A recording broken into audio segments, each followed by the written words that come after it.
Tere kõigile siis veel kord. Mina olen Marilyn Eesti Rohelisest Liikumisest. Täna on meil siis tegu veebirohelise õhtuga ja külas on permakultuuri ekspert Mariann Nummert, kes on ühtlasi ka meie Eesti Rohelise Liikumise juhatuse liige. Ja enne kui talle sõna annan edasi, siis paar sõna sellest samast kasutamisest. Et ma korra veel panen share ima selle asja, et kuidas saab Zoomi kasutada. Et üldiselt võiksitegi hoida ennast ilma helita. Ma saan kõiki ka helituks panna, kui kellelgi on kogemus. Ja chatis saab kirjutada küsimusi. Neid on nii hirmus palju, siis võikski teha niimoodi, et kirjutame küsimused jooksvalt chati ja siis saab vestlusesse hiljem need Mariann lugeda ja läbi vaadata. Just nii. Ja minu kord, jah? Ja, ühe olulise asja ütlen veel, et üritus toimub siis projekti Growing Together raames ja seda toetab programm Erasmus+ ja Keskkonnainvesteeringute Keskus. Rahastajaid on vaja ikka mainida. Ja, et aega on meil planeeritud umbes 1,5 tundi. Et teekski niimoodi, et kõigepealt Mariann räägib ja siis vaatame slaide. Ja just, et küsimused kirjutage või siis, kui keegi tahab sõna, siis me oleme teinud seda, et tärnikesega märku anda. Ma panen siia vestlusesse, näitan teile, kuidas tärnikesega märku anda. Et siis saab teha väikse pausi ja anda inimestele sõna, et saab rääkida ka. Vot. Aga nüüd ma annaksin Mariann sulle sõna edasi.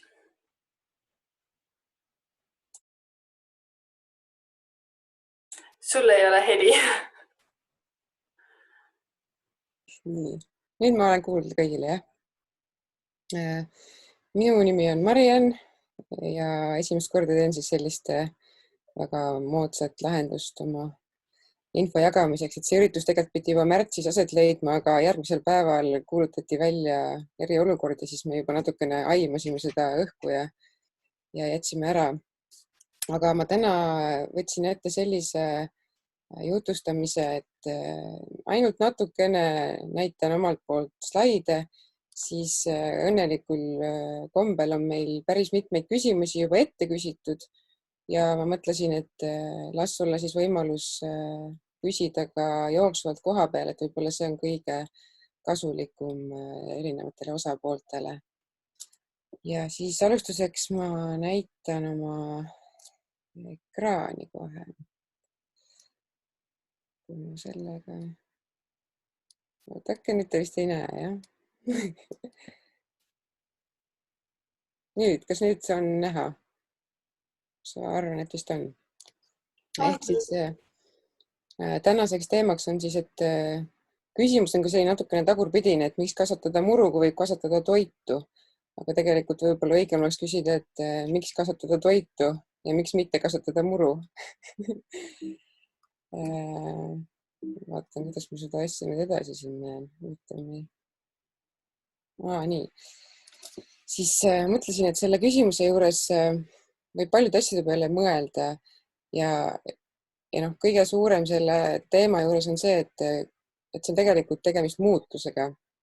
Ja kuidas on võimalik, et midagi muutub, on see, et sa pead hakkama mõtlema teistmoodi. Ja et selleks, et sa hakkaksid mõtlema teistmoodi, võib neid sisendeid tulla väga erinevatest kanalitest. Võib-olla keegi sõber rääkis sulle. Võib-olla sa kuidagi ise juba olid mõelnud selle peale, aga ei olnud veel nii veendunud ja siis otsid kuskilt veel infokilde, mis sind võiks rohkem ära veenda. Või siis on kriis näiteks sind mõtlema pannud või no ükskõik, mis, said lihtsalt mingi aiamaa, kus sa saad üldse hakata midagi tegema või on sul aknalauad või kolisid maale või mis kõik variante on. Et aga iganes siis tähtis asi sellest mõttest, mis sind võib tabada, on see, et sa hakkaksid midagi tegema. Ja noh, jällegi ilma teota ei hakka jälle midagi sündima, et see on selline järgnevus, et tegu sünnitab uusi mõtteid ja siis uued mõtted sünnitavad uusi tegusid. Ja selle asjaga võib-olla praegult on kõigi meeltesse rohkem tulnud see kohale, et tegelikult toit on tähtis ja võib-olla ei ole alati toitu nii lihtne saada, nagu meile tundub või tundus. Praegult ei tea tegelikult keegi päris täpselt, et mis maailmas me varsti edasi elame ja et kas toiduga võib tekkida probleeme, et alguses, kui eriolukord algas ka, siis inimesed ikkagi tundsid suuremat sellist tungi omale varusid koguda ja ma saan aru, et väga moodsaks on saanud kannade pidamine, et ma ka mõtlesin tegelikult juba enne eriolukorda, aga siis ma sain aru, et kannad on nii popid, et ma vist sellel aastal jätan vahele ja loodan muul moel ellu jääda. Aga ühesõnaga on hakanud inimeste pähe tekkima rohkem jälle seda tunnet, et äkki ma võiks ise midagi kasvatada. Ja see ongi see mõte, on ju, siis sinna juurde tekib see küsimus, et aga kus ma saan seemneid selle toidu jaoks, mida ma kasvatan, et praegult on hästi mugav, saab poest need seemned kätte, aga kui natuke rohkem hakata uurima, siis võib tekkida küsimusi, et mis seemned need on, kas need on kõige paremad seemned, mida kasvatada. Ja see küsimus ka veel, et kui ma tahaksin neid seemneid ise pärast, et kasvatan midagi, aga kas ma saan siis uuesti midagi mulda panna, siis nende paljude puhul tekib see küsimus, et need ei anna samu järglasi nagu see, mis sa esimeses põlvkonnas said. Ehk siis tegemist on hübriidseemnetega, mille peal on kas H või F. Ja sellisel juhul mina ise katsun valida seemneid, mis ei ole H või F märgisega, kuigi ma tean, et paljud eelistavad neid sellepärast, et saagid on võib-olla sellel ühel aastal suuremad ja kuidagi ahvatlevamad või mõned sordid on sellised, mida nagu mittehübriidsena ei olegi.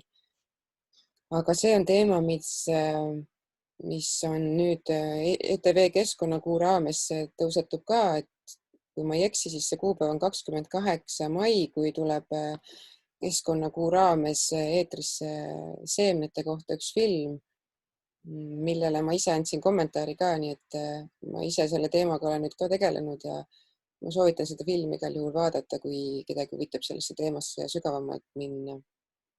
Ja siis järgmine küsimus on see, et hea küll, mul on seemned, aga kuidas nendest siis midagi saab, kuidas ma sellest toidu lõpuks saan? Millise mulle peal ma seda kasvatan, kas ma pean seda kuidagi väetama, kas ma pean neid taimi kuidagi kaitsma? Noh, selle taimekaitsega on see huvitav asi, et ma olen kuulnud nüüd sellist lauset, et vanasti mürgitati või no ütleme, nõukogude ajal mürgitati, praegult kaitstakse taimi. Aga võib-olla see asi ei ole nii ilmselge alati, et vahest see taimekaitse tähendab seda, et ma kaitsen ühte taimegruppe, näiteks üheiidulehelisi, aga kõik kaheiidulehelised tapan ära või siis ma kaitsen taimi ühtede kahjurite eest ja kõik ülejäänud kasulikud putukad tapan ära. Et see on selline natukene kitsas lähenemine, mis ökosüsteemi puhul võib valusalt jalga lõigata ühel hetkel, kuna ökosüsteem tugineb elustiku mitmekesisusele. Aga võib-olla need on teemad, mida tegelikult olete juba kuulnud ja teate ja siis, kui on vaja, siis küsite täpsemalt. Aga praegult, kui näiteks nende samade väetiste ja taimekaitsetega on ka hoopis teine olukord võib saabuda, kui piirid on kinni, kui keegi otsustab, et enam ei saa kaupa kuskilt sisse tuua. Näiteks väetiste osas fosforiga on maailmas varud kriitilisemad ja võib-olla sellepärast on hakatud ka Eesti fosforit natukene terasema pilguga jälgima. Et eks nendel asjadel peab silma peal hoidma, et hea on, kui on võimalik ise kasvatada tegelikult taimi nii, et sul ei ole väliseid sisendeid väga vaja ja siis võib-olla tekibki küsimus, et kas see on üldse võimalik. Aga vaatame korraks natukene sellesse, ma panin tegelikult küsimuse mööda, et mis see miks siis on, et miks kasvatada siis toitu on eriti kui me võtame kätte linna, et siis paljud inimesed ütlevad, et vastulausena, et no aga linn ei olegi toidu kasvatamiseks või linn ei olegi elurikkuse jaoks, et küll seal linna ümber maal siis kõik see elurikkus kasvab. Aga ma laenan siin Tartu Ülikooli teadlase Aveliina Helmi materjali, kus minule väga selgelt tõi ta välja, et tegelikult näiteks kui võtta näiteks Tartu, siis Tartu ise on rohelisem kui Tartu ümber asuv maapiirkond, sest et selle maa peal kasvatatakse väga suurtel pindaladel enamasti monokultuurseid kultuure ja mis tähendab, et elurikkusel on seal üsna kitsas ja seetõttu ei saa seda vastulauset päris tõsiselt võtta, et tegelikult linn on paljudele elusorganismidele just selliseks varjupaigaks ja selle tõttu inimeste panus selle varjupaiga võimaldamisele, tekitamisel on väga oluline. Linn on tegelikult, inimestel on samamoodi linnas vaja, et seal oleks elurikkust, et seal oleks võimalik toitu saada, et seal lihtsalt oleks sellist lopsakust, küllust, taimede ja putukate kasvukohti. Et siin on Aveliina ka välja toonud selle, mida ma ise kuulsin ka Vikerraadiost, kuidas räägiti, et inimesi mõjutab isegi psühholoogiliselt see, kas tema lähedal asub selliseid rohealasid, kus kasvab rohkem kui muru nii-öelda või vähemaltki muru. Aga on võimalik sellest muidugi kaugemale edasi liikuda. Et tegelikult elurikkus linnas võib olla päris paljudes paikades ja see on natukene selline vastuoluline, et ma tean, et mõnedel inimestel on väga raske näha sellist metsikust linnas, et justkui need kaks asja ei käi kokku ja kindlasti paljud inimesed on kritiseerinud seda Eesti Rahva Muuseumi ümbrust, mis on siin kõige alumise vasakpoolse pildi peal, et kuidas ometi, et kes see seal siis selle nüüd niitmata jättis. Aga tegelikult see ongi see koht, kus on vaja oma mõtet muuta ja oma mõtet on muuta võimalik just selle tõttu, et kui sa saad aru, et kui palju võimalusi annab just selline metsikus või et see tähendab, et seal kasvab nii palju, et seal kasvab kõik see, mis siin üleval näha on, loob võimalusi kõikidele nendele putukatele ja taimedele ja kasvab tegelikult ka see, mis siin maa all on. Ja sellest mulle meeldib eriti rääkida, see on see muld. Aga enne ma veel näitan seda, et kõrvale siis mõnusad uusarendused, kus Tartu Ülikooli tudengid näiteks õpivad, mis on tegelikult nii-öelda justkui on kõik korda tehtud, aga tegelikult on kõik vaesemaks tehtud. Et võib-olla siin ennem oli mingi nii-öelda korrastamata maa-ala, mis tegelikult elustiku mõttes oli palju rikkam. Ja nüüd on meil tulemuseks selline hõre asustus, kus elustiku mõttes, kus võib-olla paarikümne aasta pärast need puud on küll suured, aga tõenäoliselt neid, kui väga mõtteviis ei muutu, siis niidetakse väga ohtralt ja siin midagi muud eriti kasvada ei saa.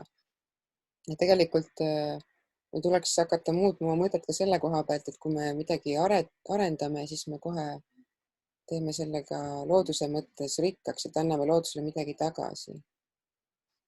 Ja kuna teid on siia võib-olla täna kohale meelitanud issand 100 inimest koos, permakultuur, ma arvan, siis toon selle permakultuuri ka sisse täna sellise kirju nurga alt, et permakultuuri eetika on see, miks mind permakultuuri juures võlub.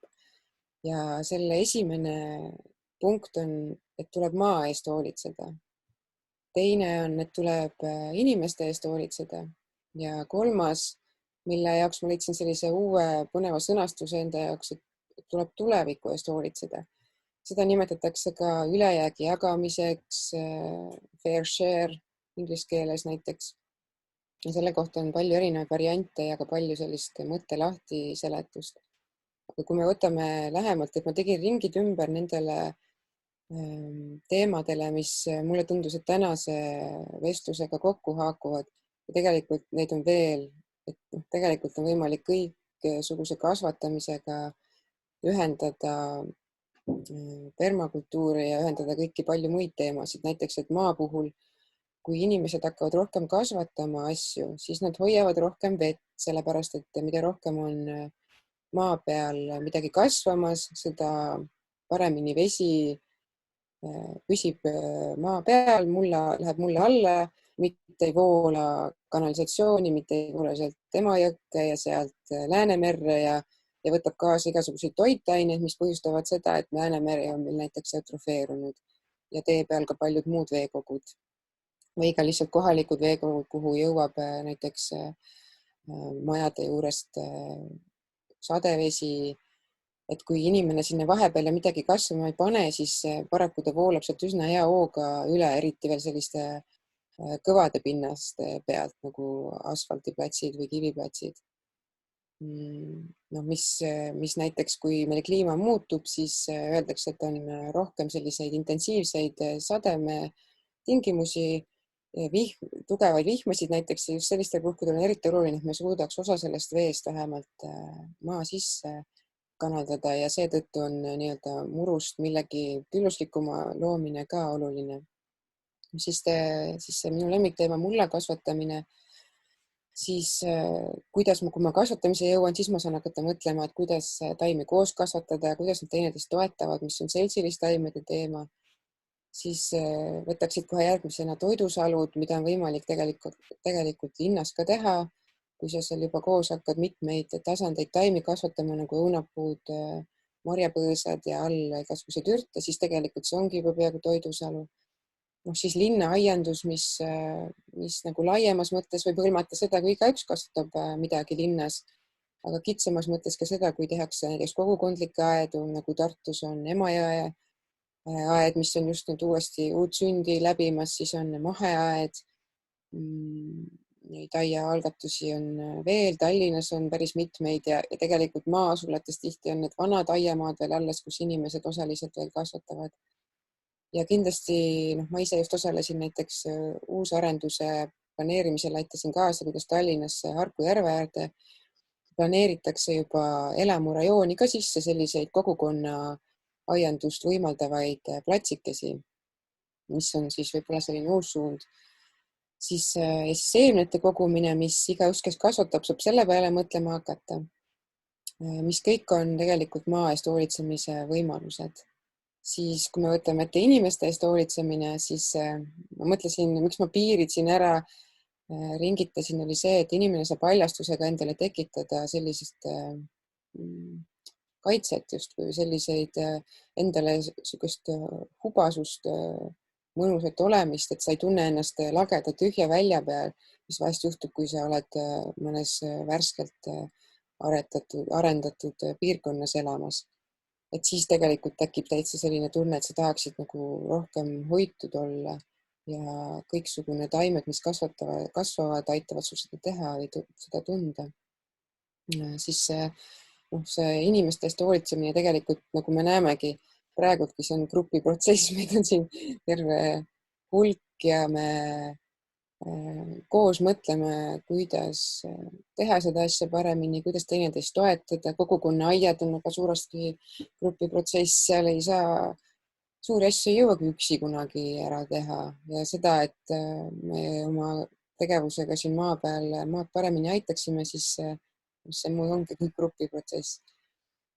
Siis just niimoodi kambakesi on tegelikult neid suuri probleeme ka võimalik lahendada ja igaüks annab oma väikse seemne külvamise ja natukene murust rohkema kasvatamisega juba liigumegi sinna poole. Siis muidugi, miks seda üldse teha, eks suur motivatsioon ongi see, et ma saan midagi süüa, ma saan midagi head, kas või kasvuhoones midagi, kas või lihtsalt tegelikult tavaline asi, mis meil muru peal võib kasvada või samamoodi meil toit olla, kas või ristiku lehed või isegi raudrohu kevadised lehed. Siis miks seda veel teha, on tuleviku peale mõeldes ja mis on tulevikku, mitte lapsed.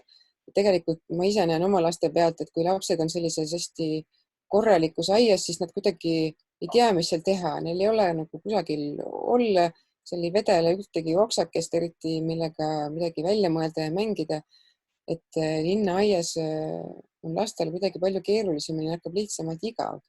Aga ma näen, et kui me oleme suvel maal, või nüüd ka kevadel, et siis nad lihtsalt hüppavad autost välja ja kaovad kuhugi ära, teevad okstest midagi, teevad mulla, liiva, käbidega, muuhulgas sinna kõrvale muidugi ka plastmassist traktoritega ja muude selliste asjadega, mis neil parasjagu teemaks, aga ühesõnaga lapsed tahavad rohkem metsikust ja taimed, puud, põõsad ongi need, mis seda aitavad luua. Siis nagu juba see ruumi loomine oli kaudselt jutuks, et kui me praegult istutame midagi, siis see piirkond on paljude aastakümnete pärast hoopis teistsugune, et nagu Ihast oli kunagi väga lage, kui nüüd Tartu võtta teemaks, neid alasid on igas linnas, et kui need inimesed poleks siis hakanud sinna puid istutama, siis see oleks praegu sama lage. Ja praegult on lage seal, kus 50 aasta pärast võib-olla on hoopis teine ilme, et meil tasub luua seda vertikaalset ruumi praegult, et nagu öeldakse, et parim aeg puu istutamiseks oli 20 aastat tagasi ja järgmine parim aeg on täna. Võib-olla siis ülejärgmine parim aeg on homme. Siis kui me hakkame toitu kasvatama või lihtsalt lubame ka rohkem taimedel kasvada, siis me hakkame nägema, et paljud asjad, mis meil ennem tundus praht või jääde, võib-olla ei olegi hoopis seda, et permakultuur aitab seda teha, et sa märkad, et need lehed, mis ma muidu kokku korjasin ja ära viisin, et ma tegelikult võin need hoopis oma peenrasse kuhjata ja ma pean selle tõttu vähem kaevama. Ja siis ma tegin selle ringi ümber ka aktivismile, mis võib-olla selline väljend, mis mõndasid hirmutab ja mõndasid teisi jällegi kutsub ligi, et tegelikult nagu öeldakse, et siis aiapidamine ongi revolutsioon sinu tagaaias. Ja võib-olla vahest, kuigi tahaks rahulikult oma asjadega sahmerdada seal, siis tasub ka mõnikord aktiivne olla ja kas või enda piire natukene nihutada ja sellega võib juhtuda, et sa hakkad mõjutama oma naabreid ja see kokkuvõttes polnudki nagu väga radikaalne, aga toimusid ajapikku suured muudatused.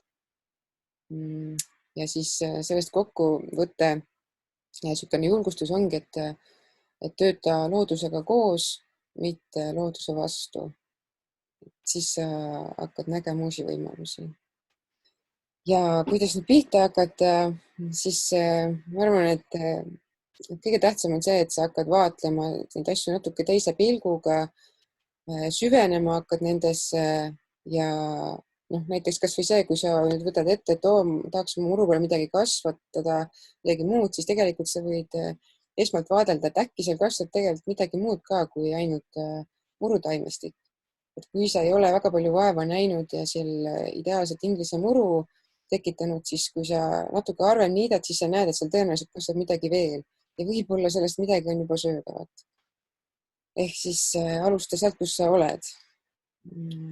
Siis mõtlesin, et ma toon teie ette sellise, mis kõige paremini aitab mõtet muuta, on võib-olla see, et kui sa näed midagi, et midagi hoopis teistsugust on võimalik.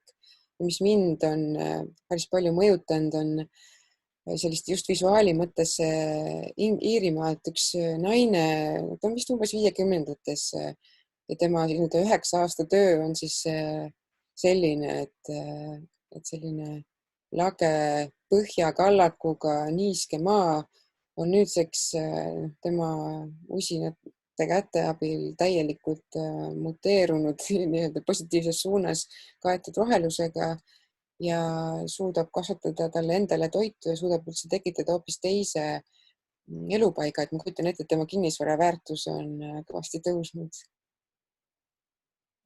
Siis mõtlesin, et toon veel ühe sellise loopsakuse näite, kus kasvab linnas toit nii, et sa vaatad eemalt, et kui äge aiakujundus, et see ei ole kohe nagu selline, et issand, mingi kole asi nagu toit, ma pean selle kõige kaugemasse kuurinurka panema või aianurka, et siin on tomatid seina peal, kabatšokid siin ees, tünnides paistab siin igasuguseid kurke ja kõrvitsaid, maasikaid, mul on siin ees sibulaid ja ubasid ja et tegelikult kõik on mõtlemise küsimus, sellise ettekujutuse küsimus ja ma arvan, et mina saangi lihtsalt teile natuke neid pilte ja mõtteid jagada, et saaksite ühe terakese juurde. Ja ressursside osas, nagu ma juba ütlesin, siis tegelikult asju, mida me nimetame prahiks, näiteks minu vanaema nimetab ka see rämps, see praht, et see tuleb ära põletada, see tuleb ära viia mu aiamaalt, et see ei riivaks mu pilku. Aga tegelikult mina olen kuidagi, ma ei tea, mis minuga on juhtunud, aga nüüd ma vaatan, et näed, et see on milline väärtuslik kraam, et seda saab panna peende peale, seda saab panna puude alla, sellega saab mulda kasvatada. See võib teha mu paika hoopis rikkamaks. Näiteks, et kui ma mõtlen, et ma sinna vanni siis panen, et siia midagi kasvatada, et kui mul mulda nii palju pole, siis tegelikult sa saad sinna panna oksi, lehti, isegi üles kaevatud murumätteid sinna põhja ja panna sinna peale siis natukene mulda, natukene sõnnikut võib-olla või natukene midagi orgaanilist, mida sa veel kätte saad, kas või oma toidujäätmeid. Ja sa juba saad selle mulla kätte, et sul ei olnudki seda tünnitäit nii-öelda poest ostetud mulda ilmtingimata vaja, kui sa hakkad seda orgaanikat teise pilguga vaatama. Siis see muld, millest on, ma arvan, võimatu ammendavalt rääkida, aga iga kord räägin just seda, mida ma jälle enda jaoks olen kõige rohkem juurde avastanud mulla kohta. Ja mulle puhul ongi hästi huvitav see, et ka sõnaliselt on muld inimesel hästi lähedal, just eriti nii-öelda ladina keele silla abil, et ja inglise keel ka, et human, mis on inimene, on tegelikult väga lähedalt seotud sõnaga humus, mis on maa. Ja ka eesti keeles huumus on just see maa või mulla see osa, mis sisaldab kõige rohkem süsinikku ja mis on kõige rikkam.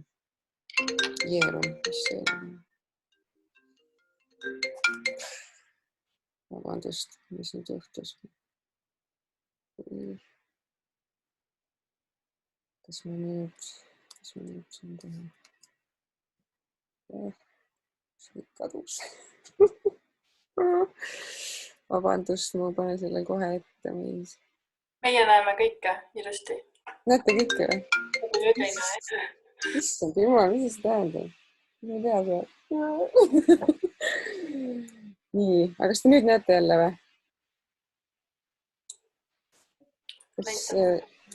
Loading. Loading, vaadake.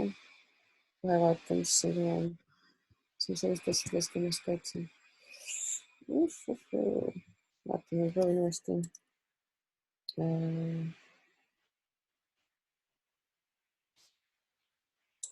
Aga võta korraks see screen share ära ja tule tagasi siis.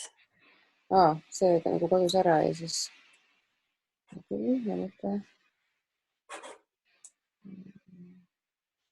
Nii. Mis te nüüd näete?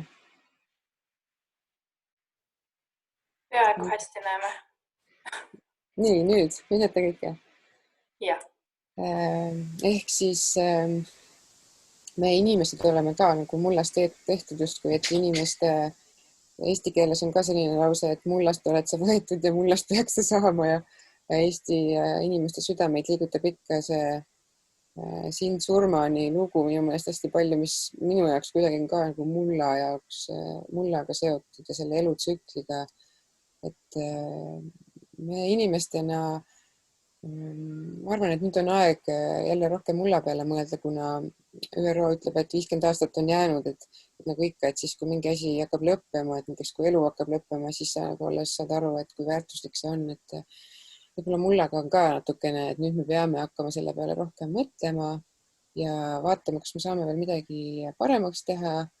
Ja ma arvan, et see on võimalik, sest et nii paljud inimesed juba suunavad selle peale oma jõudu ja tähelepanu ja muld on fookusesse tõusmas ja kui me nii-öelda mullaga hakkame tegelema, siis me tegelikult puutume kokku ka kliimateemadega, sest et minu jaoks natuke üllatav, et sellest nii vähe räägitakse, aga tegelikult muld on kõige suurem süsiniku hoidja maa peal ja palju probleeme on tekkinud sellest, et just mullast on see süsinik ka liikuma pääsenud ja atmosfääri läinud. Ja kui meil on probleemiks see atmosfääri süsinik ehk CO2, siis palju probleeme saaks lahendatud selle kaudu, kui me rohkem seda süsinikku jälle mulda seoksime. et arvatakse, et üks permakultuuri disainer Richard Perkins, kes tegutseb Rootsis, tema ütles, et kui me 4 sentimeetrit mulda kasvataksime igal pool maakera peal juurde nii-öelda, siis me oleksime oma atmosfääri süsiniku poolest jälle tööstusrevolutsiooni eelsel tasemel. Ehk siis tundub ju vähe, 4 sentimeetrit. Et võib-olla kõik ei tee seda, aga kui mõni kasvatab 10, siis on ka juba tulemus väga hea. Ja seetõttu on see, et kui sa isegi nagu justkui endal ei taha süüa kasvatada või isegi ei taha, ma ei tea, ei leia nagu ühtegi põhjust, et muru mitte kasvatada, siis võiksid ju kas või mulda kasvatada. Ja kuidas muld kasvab? See on just taimede kaudu. Et ma tõin siia selle mehe nime John Kempf, kes hästi palju teab, hästi palju jagab ja üks selline podcast, mida tasub kuulata, ongi taimede kohta. Et mina siin rääkisin ka just hästi palju mullast, aga tema pöörab selle asja niimoodi huvitavalt ringi ja ütleb, et mis sellest mullast, et räägime hoopis taimedest, sest et taimed on need, mille abil muld üldse saab tekkida. Et kuidas, võib-olla need, kes on õppinud bioloogiat, ökoloogiat või muid loodusteadusi või mäletavad gümnaasiumi bioloogiatundidest, et võib-olla põhikoolist, et kuidas üldsegi saab kivist muld, siis tegelikult see juhtub taimede tõttu. Võib-olla esimeses faasis ka samblike ja sammade tõttu, aga sisuliselt nende organismide abil, mis suudavad fotosünteesida, hakkab tekkima muld. Nemad toodavad suhkruid, võtavad õhust süsihappegaasi ja siis tekitavad orgaanilisi süsinikuühendeid ja siis need taimede juurte kaudu jõuavad mulda. Nad toidavad mullabioloogiat, kõiksuguseid baktereid ja seeni ja siis selle abil tekib mulle orgaaniline aine ja selle abil tekibki muld. Ja see John Kempf ütleb, et kui me siin nagu tavaliselt teame, et see fotosünteesi efektiivsus ehk siis kui palju sellest kogu võimalusest, mida taimed suudaksid toota, seda orgaanilisi aineid, tavaliselt põllukultuuride puhul on käigus umbes 15-20%, siis tegelikult taimede potentsiaal on palju suurem. Ja kui me seda toetame tagant, siis näiteks kui taimed 80% oma potentsiaalist rakendavad, siis see on nii võimas tulemus, et selle abil me toidame nii palju mulla elustikku, luuame nii palju, seome süsinikku, kasvatame nii palju mulda, et selle abil ongi võimalik järgnevates põlvkondades saada ka palju suuremaid saake. Ja see, mis see tema lähenemine on, et kes on vähegi natukene rohkem tahavad süveneda või natukene suuremal skaalal või ka lihtsalt enda mõtte piire laiendada, siis tasub tema asju kuulata. Tal on hästi palju YouTube'i videosid ja podcaste ja kodulehekülg on väga põhjalik ja nemad tegutsevad küll Ameerikas, koha peal konsulteerivad seal talunikke, aga see info on kõigile kättesaadav. Et seda tasub kindlasti uurida, lihtsalt oma nagu mõtet muuta, et tegelikult kui ma kasvatan taimi, et ükskõik millised rohelised taimed mul maa peal kasvavad ja kui ma nende elutingimusi natukenegi parandan, siis selle kaudu kasvab muld. Isegi kui mul kasvab nii-öelda umbrohi, siis see teeb juba mulle paremaks.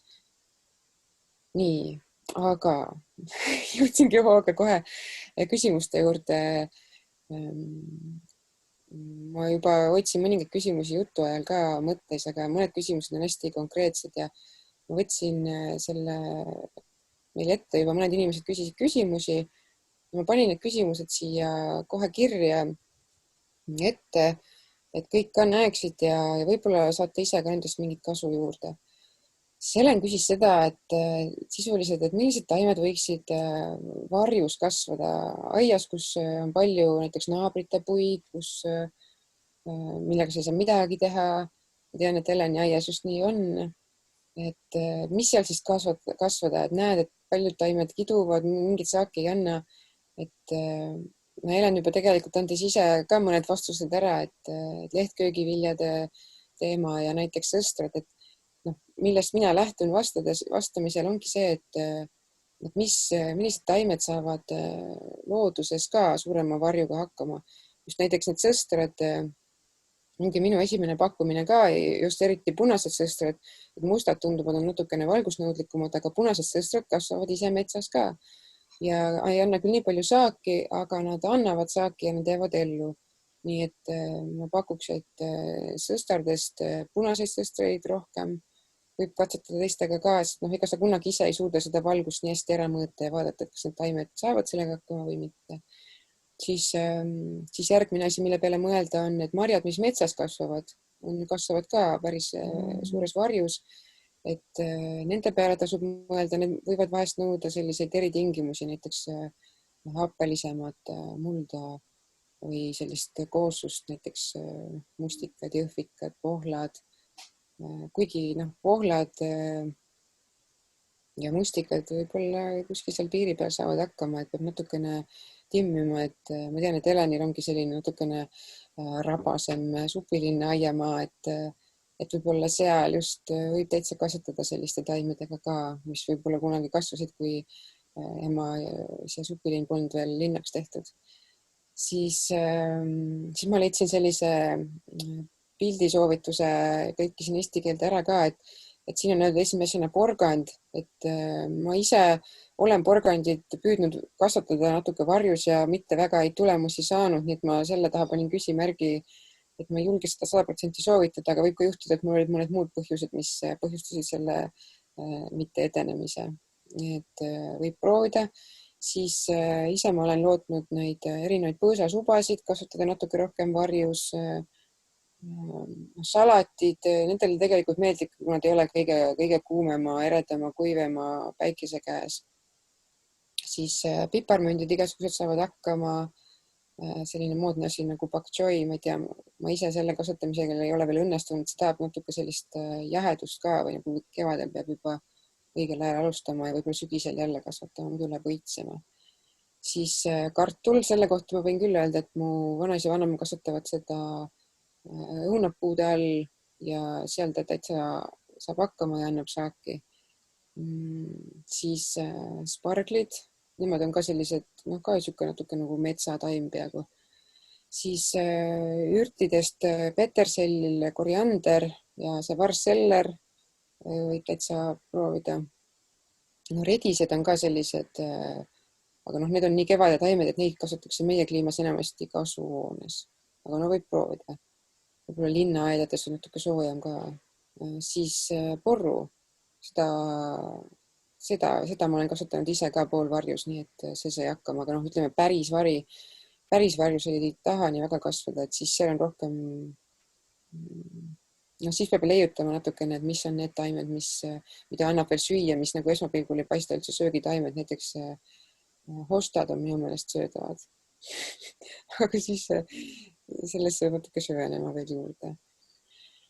Nii, võtan järgmise küsimuse. Või, sellest kuidagi nüüd mööda. Kadri küsis seda, et kuidas ma siis teen, kui ma olen seal selles ilusas Uus-Elämu rajoonis, kus kõik on sile, kõik on üsna lage ja keegi üldse ei julge murugi kasvama jätta natuke kõrgemaks, kõik peenred on väga kandilised, et mida siis nagu teha, et kas sobitada ennast sellesse stiili või hakata uut stiili tegema või kuidas seal siis kartulit kasvatada, oli see Kadri küsimus ka, et kuna nagu on niisugune tunne, et kartulid on midagi õudset, et siis minu mõte on, et esimene asi, nagu ma juba ütlesin, et on see mõte, kuidas sellest asjast mõtled. Et üks eelnev pilt oli ka just selle illustreerimiseks, et tegelikult kartulid on väga ilusad, õitsevad, kartuliõie lugu on isegi olemas, romantiline, et meil on kuidagi selline mõte sees, et aiamaa on mingi asi, mis ma panen krundi kõige kaugemasse nurka, sest et see on ikkagi mingi selline kole ala ja kui ma seda täiuslikult ära ei rohi, siis kuidas ma seda eksponeerin. Et aga tegelikult, kui sa kasvatad taimi, ütleme, kui sul on väiksed alad, siis sul on võimalik kasvatada ka niimoodi läbi segi. Sa paned oma kartuli selle mõttega, et see on su esimene varajane kartul, talvekartulit sa võib-olla seal ei saa, aga sa ei pea kasvatama seda ilmtingimata vagudes, et sa võid teha hoopis kastpeenrad oma kartulite jaoks. ja siis see ongi see tegu, mida siis hakata teistmoodi tegema. Kindlasti ma olen nõus sellega, et ei tasu nagu väga metsikult alustada, sest siis muidu nagu ise ka ei julge ja võib-olla naabrid tulevad ka liiga palju küsima, kui sa selleks valmis ei ole, siis ei ole nii mõnus, et siis ma ise mõtlesin, et mis ma võin Kadrile veel soovitada, et võimalik see aiaosa, siis see nii-öelda köögitarbeaed nagu ära varjata natuke või panna sinna hekki üstutada ümber, selle pildi peal on näha sellist põimitud aeda, see saab kiiremini püsti kui hekki, võib-olla rohkem varjavana, et teha siis selline või ka mingi elavates taimedes niisugune sein, mis püüab su pilku, kas või näiteks need päevalilled on ilusad ja kõrged või mingid muud taimed, mis selleks ajaks, kui see kartul võtab hoogu, on nemad ka juba suuremad. Kas või kõrrelised jäävad talveks päris ilusaks püsti ja kevadel ka võid neid hoida, kuni nii-öelda hakkab juba natuke varjama või et on üks asi siis see või siis, kui sa muutud nii julgeks, et sa ei tunne enam, et sa pead seda nagu varjama, seda salajast toidukasvatust seal, siis saabki vaikselt hakata looma uusi iluideaale ka, et kui sa sinna kartuli kõrvale paned õitsvaid taimi, siis ei tundugi enam kohe nii õudne ja siis võib-olla naabrid vaatavad ka, et jeerum, et mis ma siin põen, et hakkame kõik kartulit kasvatama ja arutame üle aia, et kelle sort paremini kasvab või paremini maitseb, et võib tekkida ka nagu selline hoopis uus kultuur. Et ma ise näen seda näiteks siin maasulas oma vanavanematel aiamaa ja neil on niimoodi mitmed aiamaad kõik kõrvuti ja siis mingi aeg oli niimoodi, et ainult mu vanavanemate aed oli selline toidutaimi täis mullaks, eks kaevatud muidugi ka, aga seal oli palju kõiki asju kasvamas ja siis ümber kõik muutusid järjest rohkem murumaaks. Aga ma olen näinud, et just nüüd ka sel kevadel, võib-olla juba varem, et ikkagi noored on ka võtnud ette, et teeme ikkagi mõned peenrad ka ja siis seal kõrval väga entusiastlikult kaevasid seal mullamättaid kõrvale, et hakata peenart rajama. Permakultuuri variant oleks võib-olla, et pane midagi katam, mitte kaeva, aga ütleme nii, et kaevamine ja siis pärast katmine on ka päris hea variant või pärast iga aasta kasvatamine on ka täitsa hea mõte. Siis Anni esitas küsimuse, et kui tema on algaja ja siis tema tahabki sinna seda aiamaad looma hakata vanale põllumaale, et mis siis kõige looduslikum variant võiks olla? Et natuke just ütlesin ka, et selle asemel, et kaevata, võikski väärtustada tegelikult seda, mis seal juba kasvanud on, et võib-olla see on see mulda juba taastanud ja see polegi nii õudne, lihtsalt tundub, et kuskile pole nagu midagi mulda panna, et muld pole lahti. Ja kui sul on hästi kiire sellel kevadel, siis ja kui sul ei ole väga palju orgaanikat, mida sinna kihtidena kuhjata, siis tõesti võib-olla tasub kaevata või kui sul on mingid masinad kättesaadaval, siis künda või mõned freesivad, et siis sa saad nagu sellise musta mulla, millesse sa saad kohe midagi panna, aga mida on mõistlik siis edasi kogu aeg hakata katma erinevate mulčidega, mis sul kättesaadav on, kas või muruniide, kui seal just parasjagu väga palju lilleõite või seemneid pole. Nii et sisuliselt hakka kuskilt otsast midagi katma või siis kaeva ja siis kata ja siis, kui sa midagi kaevad, siis sul tekib must mulč, saad sinna midagi kasvama panna. Ja üks variant on veel, et sa paned selle peale, mis seal siis nagu nii-öelda lahtine on, millele sa ligi pääsed, muld või siis külva sinna mingisugust haljasväetistaimi, kas või valget sinepit, lina, seda saab poest lihtsalt osta, päevalilli, erinevaid ristikuid, valgeristik on püsiv, punane ja roosa on sellised, mis on nagu üheaastased, 1-2-aastased, siis neid. Sisuliselt, mis sulle kätte jääb, et mis on roheline ja kasvab ja mille sa võid siis sügiseks ka jätta üles või suvel maha niita ja sügisel millegi muuga veel katta või talveks jätta sinna, et oluline on see, et sa kataksid seda mulda ja siis taimed abil, mis seal kasvavad, tekib orgaanikat juurde ja seda paremini sa edasi kasvatada saad. Siis teine küsimus, mis Anni esitas, oli, et mis siis kahjuritega teha, näiteks mutid ja mügrid. Kindlasti tundub hirmsad, on ju. kes hakkavad kohe midagi sööma või taimi kiskuma, et sellega on ka vist nii, et eks igal kohas on erinevad probleemid, et igal pool ei ole mügrisid on vesirotid, nemad väga kuivades paikades ei ole. Et meile lihtsalt tundub, et kui mingid käigud on maa sees, et siis ilmtingimata on mügri ja ilmtingimata on mutt, kes midagi ära sõi ja ära viis, et aga küsimuste all oli selline hea vastus ka kellegi poolt juba antud, et mutid tegelikult on pigem loomtoidulised ja taimi, võib-olla nad kaevavad seal, aga nad ei pruugi seda ilmtingimata põhjalikult sööma hakata. Ma saan aru, et mügrid on natukene haplamad. Et võib-olla nemad söövad rohkem, aga selle kahjuritega ongi see, et nii-öelda permakultuuri põhimõttest lähtudes võiks olla see, et ma katsun aru saada, mis tööd nad teevad, miks nad mulle aias kasulikud on. Et näiteks mina võtan, mutid on minule rajanud selle oma toidusalu endisest põllumaast, see on päris plink ja kõva ja mitte väga viljakas, siis ma jõudsin selle mõtteni, et ma suhtun nendesse mutidesse nüüd nii, et nad kobestavad mulda. Kui nende käikudesse läheb vesi sisse, siis selle abil vesi läheb rohkem maa alla ja näiteks talvel külmub, siis kobestab seda mulda, siis igasugused taimejuured saavad ajada oma juuri paremini sinna mutikäikude kaudu edasi. Et nad tegelikult ju, nad on ju nii-öelda looduse poolt disainitud või kellegi poolt kuidagi siia tulnud ja neil on oma roll. Ja seda vähemalt nagu austuse mõttes tuleks esimesena märgata, enne kui neid hakata kinni püüdma või ära mürgitama. Aga muidugi, kui nad osutuvad tõeliselt halbadeks ja sa näed, et nad tegelikult midagi sulle ära hävitavad, võib-olla siis peab midagi tegema. Näiteks kellegi soovitus oli ka, et kassiliiva või kasutatud kassi mingist, kas siis liiva või saepuru, mis pole plastmassist, et pane seda mutiaukudesse, et mutidele ei meeldi see, et nad on nagu puhtad olendid, siis hoiavad eemale näiteks mingis kindlas piirkonnas, kus sa ei taha, et nad tuleksid, ma ei tea, kasvuhoone alla näiteks või.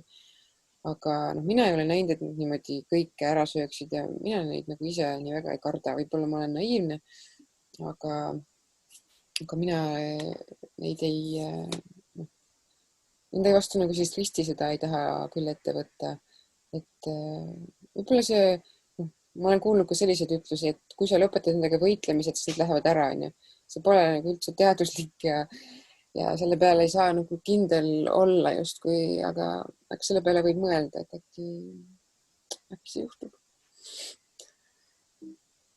Siis Kärt küsis seda, et mis siis peenrakastiga teha sügise nii-öelda läbi või talve läbi, et kui ta nüüd sügises selle saagi sealt ära koristas ja rohis ja kui kevadel saabus, siis muld oli kuiv ja umbrohte ka, on ju.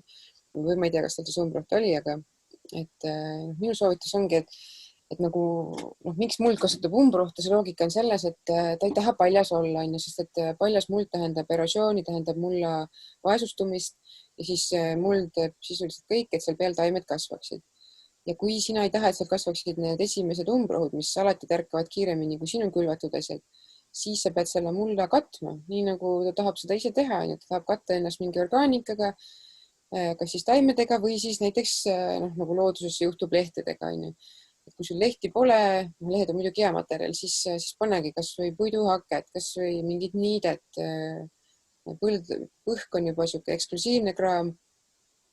Siis, aga mõnedes piirkondades seda on võimalik saada, siis roomatt, keegi on oma seintest kuskilt vanadest välja tulnud, villa on pandud, siis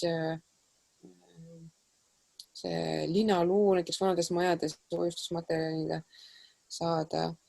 Ja siis ühesõnaga igasuguseid asju võimalik panna.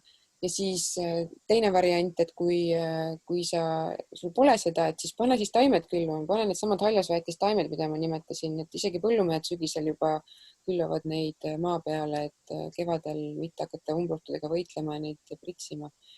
Et need samu haljasväetist taime mis on kas või seesama lina, põllumehed panevad vikki, mis on hiirehernes, lämmastikku siduv, siis keerispea meeldib tolmeldajatele, ristikud, sinepid, neid liike on, kui te panete sisse haljasväetised, siis leiate päris palju.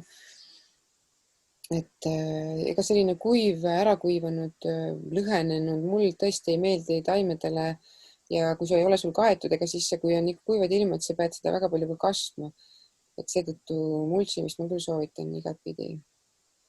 Siis Kärt küsis veel, et mis ma söega teen, et kas ma seda võin lihtsalt panna, kas see peab mingi sügavuseni kaevama teda.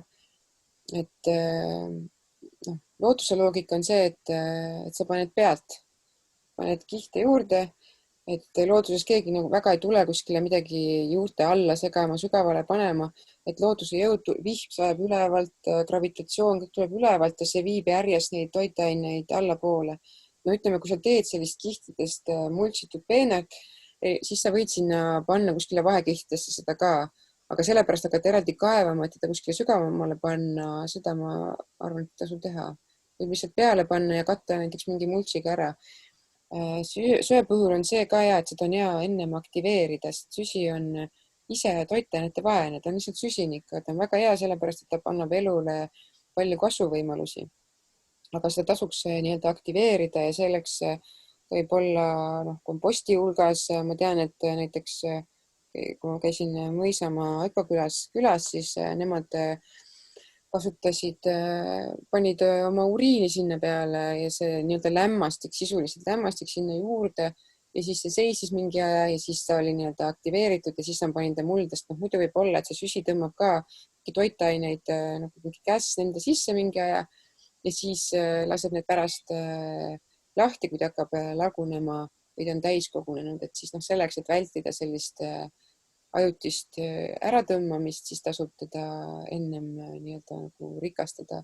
Selleks võivad sobida ka, poes müüakse igasugused vermikomposti, vedelikke ja selliseid asju ka, et võib kasutada.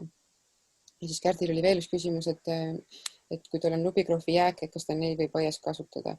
Mina ütlen, et kui lubikrohv ei ole kaetud mingisuguse mingi plastmassvärviga nii-öelda, et siis küll, sest see on tegelikult ikkagi lubi on suures osas kaltsium ja seal on ka süsinikku sees, et seda vabalt võib kasutada ja see on just eriti hea taimedele, mis tahavad natuke aluselisemat keskkonda, kellele meeldib lubi, näiteks luuviljalised, kapsad tegelikult tahavad saada luppe, tahavad tuhka ja natuke aluselisemat keskkonda. Üldse need kapsalised, kõik teised ka, lehtkapsas ja kaalikad ja tikritele meeldib see, tuhka visatakse neile, mis teeb ka aluseliseks nagu lubi, et lubi kaks asja ongi, ta teeb aluselisemaks ja ta annab ka kaltsiumi. Mõned lubjad on ka magneesiumisisaldusega, mis on eriti hea, aga need on, sõltub sellest, kus on kaevandatud. Loodan, et Kärt sai vastuseid. Vaatan, Elle küsis kõige keerulisema küsimuse. Mis teha kassitapuga? Panin siia kirja, kuidas see kassitapp on inglise keeles, see bindweed ja morning glory, mis viitab, et tegelikult väga ilus taim, et hommikune selline hiilgus. Ladina keeles ka, et saate otsida veel lisaks, aga see, mis mina leidsin, kuidas nagu mõelda tema peale, on see, et mul on seda ka. Sellepärast see küsimus mind puudutas ja ma ei olnud siiamaani ka nagu päris head vastust saanud. Ja kuidas sellest mõelda on see, et miks ta on, ta on pioneerliik, ta katab väga intensiivselt maad, ta juured on väga tihedad, lähevad sügavale, tõmbad jupikese ära, jupp jääb mulda, kasvatab uue taime. Et miks sellised needused maa peal on? Aga tegelikult ta ongi just see, et ta töötab selles alguses, kus on vaja mulda kaitsta. Sa võid vaadata natuke, et mis kohast ta sul on, et mina tean küll, et kasvab mul ongi seal nirumaa ja siis ta kasvabki sellepärast, et ta teeb seal tööd, koos oraseinaga. Ja siis see on asi, mida on võib-olla raske uskuda ja mis võtab ka pikemalt aega, ongi see, et kui ma oma süsteemi, oma aeda liigutan edasi ökoloogilises mõttes, siis selle pioneerliigi roll võib vaikselt ära kaduda. Et ma näen, et ta ei ole mul üldse igal pool, et seal, kus mul on olukord paremaks läinud, ma olen suutnud oma aiamulda rikastada, siis ta seal ei ole enam üldsegi nii palju. Aga see võib aega võtta, aga ikkagi tasub tema peale mõelda kui sellise hea töölisena. Ja nagu permakultuuris tihti soovitatakse selliseid asju, et hea küll, et mul on tigude probleem, et siis lahenduseks on mitte tigusid tappa, vaid hankida omale pardid, kes need ära sööks. Siis kellel võimalus on ja siis võib kanad või jänesed appi kutsuda, kindlasti mingid suuremad loomad ka, osad võivad neid süüa. Võib-olla ei lähe nii sellise muru ja linnaia teemaga kokku. Siis see, et ma seda kogu aeg sealt ära võtan, et see võib teda ütles, et hoopiski nagu vihasemaks saada, jääbki just neid juppe järgi, siis ta kogu aeg kasvatab uut, et mingi lootus on, et kui ma väga usin olen, et siis kui ma kogu aeg selle rohelise osa talt ära võtan, siis ta ei saa, juured ei saa toitu ja ta sureb vaikselt ära. Aga see on kõva töö ja see tasub võtta nagu sporti. Suvist sporti on ka vaja, eriti kui sa ei saa jõusaalis käia. Aga mis ma ise teen, on sisuliselt, et ma katan teda mulčiga ja vaatan, kas läheb paremaks. Sisuliselt tegelen selle aeglase teega, et teda mullaviljakusega ära surmata. Ja siis ma leidsin ka, et üks variant on ka tatart külvata, et justkui nagu tatar ei pidanud talle meeldima. Samamoodi näiteks nagu öeldakse naadi kohta, et naadile ei meeldi saialilled, et siis proovida seda, et selle kohta on vastakaid arvamusi, aga mõned täitsa sõnaselgelt väidavad, et see töötab. Aga siia alla ma panin selle lingi, see konkreetne link ei olegi võib-olla nii tähtis, aga et te teaksite, et on selline koht nagu see permis.com, et see on selline rahvusvaheline foorum, kus inimesed on arutanud paljude teemade puhul ja jaganud oma kogemusi ja just sellise asja puhul näiteks nagu see kassitapp, et otsi kuidas mina teen, et kui ma teen eesti keeles taime nime, siis ma kõigepealt otsin ladinakeelse nime. Kui ma selle sisse panen, siis ma näen kohe ära ingliskeelse ja siis selle ingliskeelse kaudu ma enamasti leian seda, mida mingitki abi on ja või mingid mõttesuundest. Ega lootuses ei ole 100% lahendusi olemas, et peab ikka natuke niimoodi mängima. Ja nüüd ma olen kõik need ära vastanud, mis mul praegult olemas olid. Ja nüüd võiks proovida seda, et te küsite praegu, mis meil üldse... Meil on tegelikult juba küsimused nimekirjas ka. Kus ma neid näen? Ma kohe loen nad ette järjest sulle. Nii, et ma ei näegi, ma lihtsalt kuulan ja siis vaatan, kas... Ja, aga kas sa võtaksid selle ekraani share'imise ära, et siis me saame... Ja. Nüüd ma äkki näengi neid, Ja, seal samas vestluses on näha, et esimene... Ma võtan järjest lihtsalt, kuigi nad on natukene siin osaliste teemadega koos olnud, aga et esimene küsimus tuli Kaililt, kes küsis, et mida kasvatada savimullasel pinnal, et valgust on piisavalt, aga pinnas on niiske ja praegu on palju mustsõstraid. Ma saan aru, et see pinnas on sellepärast nagu justkui niiske, et seal on savi või siis ta on niiske sellepärast, et ta on lohk, on ju. Et seda ma ei tea, kuigi savi on see, mis hoiab üldiselt vett enda peal ja siis seetõttu võib seal niiske olla. Aga selle lahendus nii-öelda suuremal skaalal on see, et soolne ala on ju.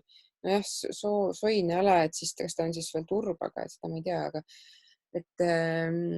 et kui sa rohkem orgaanikat kasvatad, siis suudab mulda vett siduda ja siis see muld, see vesi, mis ennem nagu kuskil laiali ligunes või nagu nii-öelda tallal sul oli lirtsus, siis see nagu läheb mulla sisse, sellepärast et mullas on nii, et kui sul on süsinikku sinna, suudad näiteks ühe molekuli süsinikku sinna juurde siduda, siis tema suudab kinni hoida 4 veemolekuli ehk siis nagu 4-kordselt kasvab selle mulla vee hoidmisvõime. Ehk siis kogu, see on nagu muidugi ka natuke aeglane töö on, et ma panen orgaanika kogun juurde, aga see on üks asi, mida võiks nagu hakata tegema ja siis hakkad nägema, et sul asjad läheb paremaks. Ja siis on ju kindlasti puud on need, mis tõmbavad vett ära, sest puud on nii kõrged, nad tõmbavad kapillaarjõuga vett ära, et seda siis peab lihtsalt hakkama otsast vaatama, mis taimed, kindlasti pajud saavad sellega hakkama. kask on ka üsna selline tubli ja öeldakse, et kask on selline maakuivataja, et tema hakkab vaikselt ilmselt tööd tegema. Ja noh, kui on sul juba mustsõstrad kasvavad, siis tegelikult see olukord ei saa väga hull olla, sellepärast et nad ju saavad hakkama, et kui sul valgust ka piisavalt on, ma arvan, et siis seal lihtsalt lähtuvad teesis peenrad näiteks natuke kõrgemad alguses, siis nad on natuke kuivemad, näiteks nagu Peipsi ääres, Peipsi sibul kasvab ju kõik sellistes kõrgpeenardest, et seal on märg ala. Ma loodan, et said midagi. Siis mul on vahepeal igaks juhuks need kommentaarid ka, et mis tulid nendele teistele küsimustele, et kui oli teemaks varjulises aias kasvatamine, siis Heidi on kirjutanud, et tal on kirsipuu all söödav kuslapuu ja karulauk. Jah, just karulauku ma nimetan, karulauk on ju, tahab täiega varju saada, et tema paljud teised laugud on ka, mis ma just ise katsetan, mingi ohotalauk ja mingid sellised, nad on ka metsataimed on ja need tahavadki sellist ja noh, kuslapuu on ka väga loogiline, sellepärast et kuslapuu, looduslik karilik kuslapuu ongi ju täitsa metsa all, et see on väga hea lisandus, et Heidi. Ja siis, kui oli juttu sellest Uus-Elamurajoonis kasvatamisest, siis Merle kommenteeris, et ronitaimed kasvavad hästi kiiresti varjavaks hekiks. Naabri silma alt ära. Ja no, näiteks ronitaimed, püsikronitaimi on ju nagu need viinapuud või isegi viinamarjad. Ma olen supilinnas näinud väga äged pergolad viinamarjadega või siis ka lihtsalt üheaastased need ronijoad. Need on kusjuures veel söödavad ka, nii et see on ka hea mõte. Nii, ja siis on järgmine küsimus on Ketlinilt, et kas on võimalik luua hooldusvaba aiamaa? Kas on soovitusi või viiteid, kus edasi uurida? No ma ei tea, ma arvan, et sellist aiamaad ei eksisteeri, et mõtled ja siis kasvab või noh, et seal vahepeal peab mingi hulk tegusid ikkagi olema, et ma ei julgeks reklaamida, et permakultuur on täiesti hooldusvaba, eriti just seetõttu, et see muld, millest sa alustad või see koht, kus sa alustad, ei ole nii-öelda täiusliku staadiumis ja siis nagu võib-olla kõige suurem pingutus ongi see, et kuidas see saada nagu tööle või et siis sa pead nagu rohkem alguses sisendeid panema ja siis hiljem, kui sul on need peenrad rajatud, püsipeenrad, see muld järjest kasvab, mulla tasakaal, elustiku tasakaal muutub järjest paremaks, siis see muutub järjest hooldusvabamaks. Et seda saab nagu mõelda, et noh, mis muidu nagu tavaline asi on ju see, et ma pean järjest rohkem tööd tegema, sellepärast et mu mulla viljakus järjest väheneb, kahjurid tulevad järjest peale, sest et kõik läheb järjest paigast ära, see elurikkus, et sellega võrreldes, et kui üks läheb nagu alla ja teine läheb nagu üles, et siis selles mõttes on nagu väga suur vahe ja see võib seda nimetada nagu hooldusvabaks ühel hetkel, aga ma alguses seda ei julgeks nimetada nii. Aga kui sedasi uurida, no see ongi nii lai asi, mis sa täpselt teha tahad, kui sa tahad peenraid teha, siis uurige permaculture beds on ju või sheet mulching või soil growing või on see sama John Kempfi asjad kindlasti. Tema ütleb ka, et on võimalik kasutada taimi, mis on nii tugevad, et ükski kahjur ei julge neid isegi hammustada, sest ta saab kohe aru, et ta saab nii-öelda seedehäired sellest, et siis ta jätab rahule. Nii et pead natuke leiutama, aga võrkkiik tasub üles panna, sellepärast et kõige tähtsam asi on vaadelda, et võib-olla juba paljud asjad toimivad ka ja sul võib-olla ei pea nii palju muudatusi tegema, kui sa kohe alguses mõtled, et peab. Nii et see kuulub asja juurde.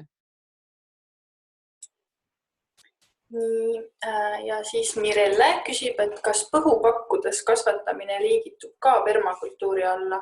Et mis on sinu kogemused sellega ja mida sellisel juhul peaks jälgima, mis taimedele see kõige rohkem sobib? Ma arvan, et Mirelle on vist mõelnud ikkagi põhupakke, mitte põhupakk, jah, ühesõnaga eesti keel, aga mina olen kasutanud küll põhku, ma ei ole pakke kasutanud, sellepärast et mul on seal kõrval maal olnud isa põld, kus ta lihtsalt on minu küsimise peale jätnud nii-öelda põhu maha ja siis ma ei ole seda pakkidesse pakkinud. Aga see on see viis, kuidas seda kõige lihtsam võib-olla enamasti kätte saada on. Et on võimalik jah, nendes põhupakkides panna sinna otse midagi kasvama, aga siis ta on see on üsna toitainevaene keskkond, et mõned taimed saavad sellega paremini hakkama, teised vähem, et sinna tasub näiteks taimede istutamiseks panna natukene mulda sisse ja siis seda võib-olla mingisuguste näiteks kasvõi nõgese leotisega või varemerohu leotisega või mingite vermikomposti huumuse vedelikega kasta neid taimi. Et muidu see nii-öelda põhupakil on ka selline aiandus, et kus ma panengi nii-öelda keemiat sinna ja siis ta võib-olla seda või väetisi näiteks, siis ma seda võib-olla permakultuuriks ilmtingimata ei nimetaks, aga nagu laias laastus see, et ma tekitan mingit uut kasvupinda ja siis see põhk mul seal muudkui kõduneb, ühel hetkel on mul lihtsalt peenar selle hunniku asemel, et siis see on kindlasti permakultuur ja mina seal oma maa peal ilma põhuta ei saakski, sest et mul on niisugune kuiv, eriti kui vihma pole, siis on lihtsalt niisugune puru seal, et multsimine päästab minu päeva seal küll. Ja mis seal jälgima peaks, on see, et kuna kõik need orgaanilised ained, näiteks ka nagu multsid, näiteks nagu hake, põhk, siis nemad oma lagunemisel tahavad võtta natukene lämmastikku ära, kus nad saavad, on ju. Ja nad võtavad seda vahest nii-öelda, et taimed ei saa nii palju kätte, et näiteks hakke puhul öeldakse 20% võtab vähemaks. On ju. Et siis tasub natukene seda lämmastikku sinna lisada, et siis toimub ka lagunemine kiiremini. Ja siis, kui ta juba lagunenud on, siis ta annab selle muidugi nagu tagasi, et selles mõttes ta ei võta seda päriselt ära, aga lihtsalt esimesel aastal võib olla nii, et sa vaatad, issand, et nagu taim kuidagi nagu kidub või niimoodi, et siis tasub panna kas mingisugust kõtusõnnikut või samamoodi näiteks seesama nõgese väetis tegelikult on lämmastik, hoiad kaua nõgest, kuni haisema hakkab ja siis kastad. Siis ta on nii, ühesõnaga kahjuritõrje ja lämmastikuväetis ka, et sellega siis tasub nagu tasakaalustada natukene. Aga ei tasu karta ka sellist juba kõdunenud põhku, sest see juba ongi jõudnud järgmisesse staadiumisse ja võib-olla mingis mõttes nagu parem väetis, et ta on juba rohkem mulla moodi.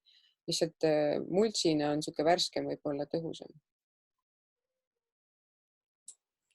Ja teine pool sellest küsimusest oli, et mis taimedele põhk nagu kõige rohkem sobib?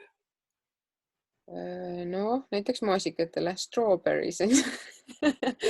Mina olen põhku pannud tegelikult igasuguste taimede juurde, ütleme külvid võib-olla ma olen nende puhul nii palju kasutanud, et ma ise ka alguses mõistetasin, et kuidas ma siis külvan, kui mul on mingi põhuga kaetud sihuke mägi seal on ja et ega me siin põhu vahele ju seda seemet ei saa panna ja ega ei saagi, et sellest porgandist ei pruugi midagi tulla, et siis tasub tõmmata nagu vahe niisugune sisse ja selle põhust ja siis panna sinna mulda natukene, mille sisse ma saan seemneid külvata ja siis ma võin kasutada tegelikult igasuguseid asju. Ise ma pean vaatama, et see põhk nagu neid väikseid taimekesi seal kohe niimoodi ära ei litsu või päris varju ei jäta, sest et vahest, kui on kõva tuult või paksu vihma, et siis võib juhtuda, et see põhk seal niimoodi liigub ja siis ta võib jätta midagi varju alla, et sellised väikese taimede puhul peab vaatama. Aga muidu kõik igasugused hunnikud, näiteks kus ma olen kasvatanud neid kurke, kõrvitsaid, kavatšokke, nendele ma olen pannud peale.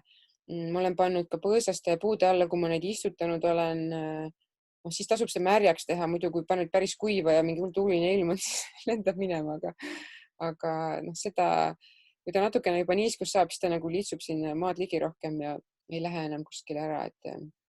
Üks asi veel, et kui on võimalik valida põhku, siis võtta rukki ja kaerapõhku ja siis kolmandana võib-olla nisupõhku, et odrapõhku ma ilmtingimata ei soovita, sellepärast et odral on hästi palju neid odraohteid ja okkaid, et need on niisugused, sellega tegutsemine lihtsalt võib sind ennast nagu veits kihelema ajada, et need on niisugune kangem kraam nii-öelda ja lihtsalt üldiselt on tavaliselt alati, isegi kui ta pole mahekasvatuses, siis on rukis natuke mahedamalt kasvanud, sellepärast et ta on natuke umbrohum põllukultuur ja siis teda võib nagu justkui eelistada, kui ei saa ökot ette. Sellel samal teemal tuli vahele Liisilt küsimus, et kas multsi võiks ka vahetada selles mõttes, et ükskord põhku, järgmisel korral mere äärest adru, siis lehtpuu koort ja nii edasi. Ja ma arvan küll, et ma ei tea, kas Liis mõtles nüüd seda ka, et kas vahepeal koristas midagi täitsa ära, on ju. Et ma ise selleni pole kunagi nagu pidanud võimalikuks jõuda, sellepärast et see hakkab üsna kiiresti mullaks muutuma ja mis sa seda mulda sealt siis ikka ära viid, on ju, sest põhjus saab muld ja siis mul võib tekkida põhjus, et seda uuesti multsida ja siis ma võin panna küll seda, mis ma saan järgmises kiisi. Adrus on väga hea, sest et seal on natuke teised toitained, natuke teine orgaanika ja siis toidab mulda jälle uutmoodi, nii et täitsa vabalt võib vahetada neid ja kõiki kasutada. Näiteks kui sa teed ühte peenart, panna erinevaid asju, see kõik nagu täiendab teineteist, et muidugi. Vaatan, et see orgaanikaga katmise teema on huvitav, et ma hüppan jälle natukene, et Karole küsib, et kui praeguseks on talv otsa paljana seisnud, mulla sisse juba traktoriga vaod tehtud ja seemned juba mulda pandud, et siis kasub ka sellist niinimetatud tavapärast peenart katta mingi orgaanikaga. Tasub küll, lihtsalt peab vaatama, mis need seemned seal on, et näiteks kui see on kartul, siis kartul on niisugune kange ja temale just meeldib, paned peale, ta ajab ennast sealt läbi ja saab väga hästi hakkama. Võib-olla kui see on porgand, siis praegu tasu niisugust 10 sentimeetrist kihti peale panna, siis võib-olla ta ei tulegi üles. Hernes ka, sinna nii-öelda kõrvale, näiteks kui sul on mingi vagu, mingit asja, siis sa võid sinna kõrvale panna täitsa küll multsi, seda hoiab seda niiskust seal koos. Sa võid ise katsetada ka, et paned pool vagu, paned pool ei pane, siis sa näed ka, et mis see erinevus on, et kui sa lähed vaatad pärast mingit vihma või pärast mingit ükskõik mis ilmaga, et mis see erinevus on, et siis sa hakkad ise ka tajuma, et näed, et näiteks mina näen kohe, et kus põhk on, seal on rohkem igasuguseid ämblikud on jälle üks kiskjad, söövad kindlasti ära mingisuguseid kahjureid seal, et see elu läheb nagu palju rohkem käima, et igasuguste putukatele meeldib see rohkem. Nii et tegelikult, kui sa oled korralikult nii-öelda asja pihta hakanud, kõik mustaks teinud, siis sa võidki vabalt edasi minna nii-öelda ökomaks rada, jättagi selle peenra sinna sellesse kohta edaspidi ja katta teda kogu aeg järjest juurde ja see muld muutub aina rikkamaks, ta muutub aina kobedamaks ja siis sa lihtsalt, kui tekib mingi tõrge, seal midagi läheb väga metsikuks, katad jälle ära, liigud jälle edasi, et sa võid sellest praegusest hetkest minna vabalt nagu edasi püsipeenarte peale, niisuguse permanduse peale jõuda. Ma hüppan nüüd jälle tagasi vanemate küsimuste juurde. Et Eeva küsib, et kuidas on heitgaasidega, et kuidas saab mahepõllumajanduseks nimetada linnas aiapidamist? Selle kohta on tehtud mitmeid uuringuid. Minu meelest nüüd hiljuti tehti seal Tallinna Laagna aias ka. Ma ei ole seda viimast nüüd nii põhjalikult lugenud, aga ma saan aru, et see kokkuvõte ikkagi oli, et neid ohtlikke aineid seal ei ole ja üldsegi nii palju, kui võiks nagu arvata, ja siis mingi linnalabor uuris ka kunagi Tallinnas kuskil kesklinnas kasvatamist ja leidis samamoodi, et see, mis sa seal kasvatad, on tõenäoliselt palju ökom kui see tavapõllumajanduse toit, mida on glüfosaadiga pritsitud mingite kemikaalidega, et nad üldse jõuaksid laeva või lennukiga kuskilt kaugelt siia ja näeksid veel kuidagi söödavad välja. Et selles mõttes linnas isegi kasvatamine, kus autod sõidavad mööda, ma arvan, on kokkuvõttes ökom kui see mitte ökotoit kuskilt kaugelt. Pluss veel võid mingid süsinikukilomeetrid ka veel sinna kõrvale hakata arvestama, et ja selles mõttes, et ja näiteks ka mahetoit, mis on mahesildi all, on ju, mingi mahetomatid, mis on pärit Marokost, eks ju, ei tähenda, et seal keegi mingit mulda kasvataks või hoiaks, et see on tegelikult suured kasvuhoonealad, kus lihtsalt pannakse väetist, mille peal on silt mahe, on ju. Et see ei tähenda mingit suuremat elurikkust ilmtingimata või midagi nagu ilmtingimata väga paremat, et see lihtsalt vastab kohalikele mahe eeskirjadele sisuliselt. Et minu meelest see, kui sa kasvatad ise oma aias midagi, on vähemalt nii palju nagu kvaliteetselt rohkem, et sa ise puutud selle toiduga kokku, et on selle võrra juba palju parem, et ma ei tea, võib-olla armastus saab võitu mõnest heitgaasist, mis sinna võivad sattuda. Et muidugi ei tasu võib-olla, ma ei tea, Riia maantee ääres ilma ühegi hekita Tartus, Tartu näide või kuskil Tallinnas mingi suure kesklinna magistraali ääres kohe kasvatada, aga isegi puhvertsoonid ju mahedal on ka mingid reeglid, isegi maanteest mingisugune 50 meetrit eemal juba on vist okei, et nagu mäletan mingeid selliseid numbreid, ja kui kus need heitgaasid siis lähevad, siis kui ma mõtlen, et mu toit on hull, aga ma ju hingan neid siis iga päev sisse, on ju, ja ma hingan veel rohkem sõõme, kui ma söön midagi, on ju, et ega meil siin nagu pääsu pole, me peame selle kuidagi ära seedima ja minu meelest see, kui me taimi kasvatame, siis see on ainukene lootus, et läheb paremaks. et kui te vaatate neid viimaseid kommentaare, siis Piret pani sinna lingi Tallinna teadlaste linnatoidu uuringule, YouTube'i link, mida saab järele vaadata, ja Kärt ka kommenteeris, et eelmisel suvel oli see linnamaasikate uurimus ja sealt tuli välja, et linnas püsib heitgaaside reostus üsna konkreetselt teede juures.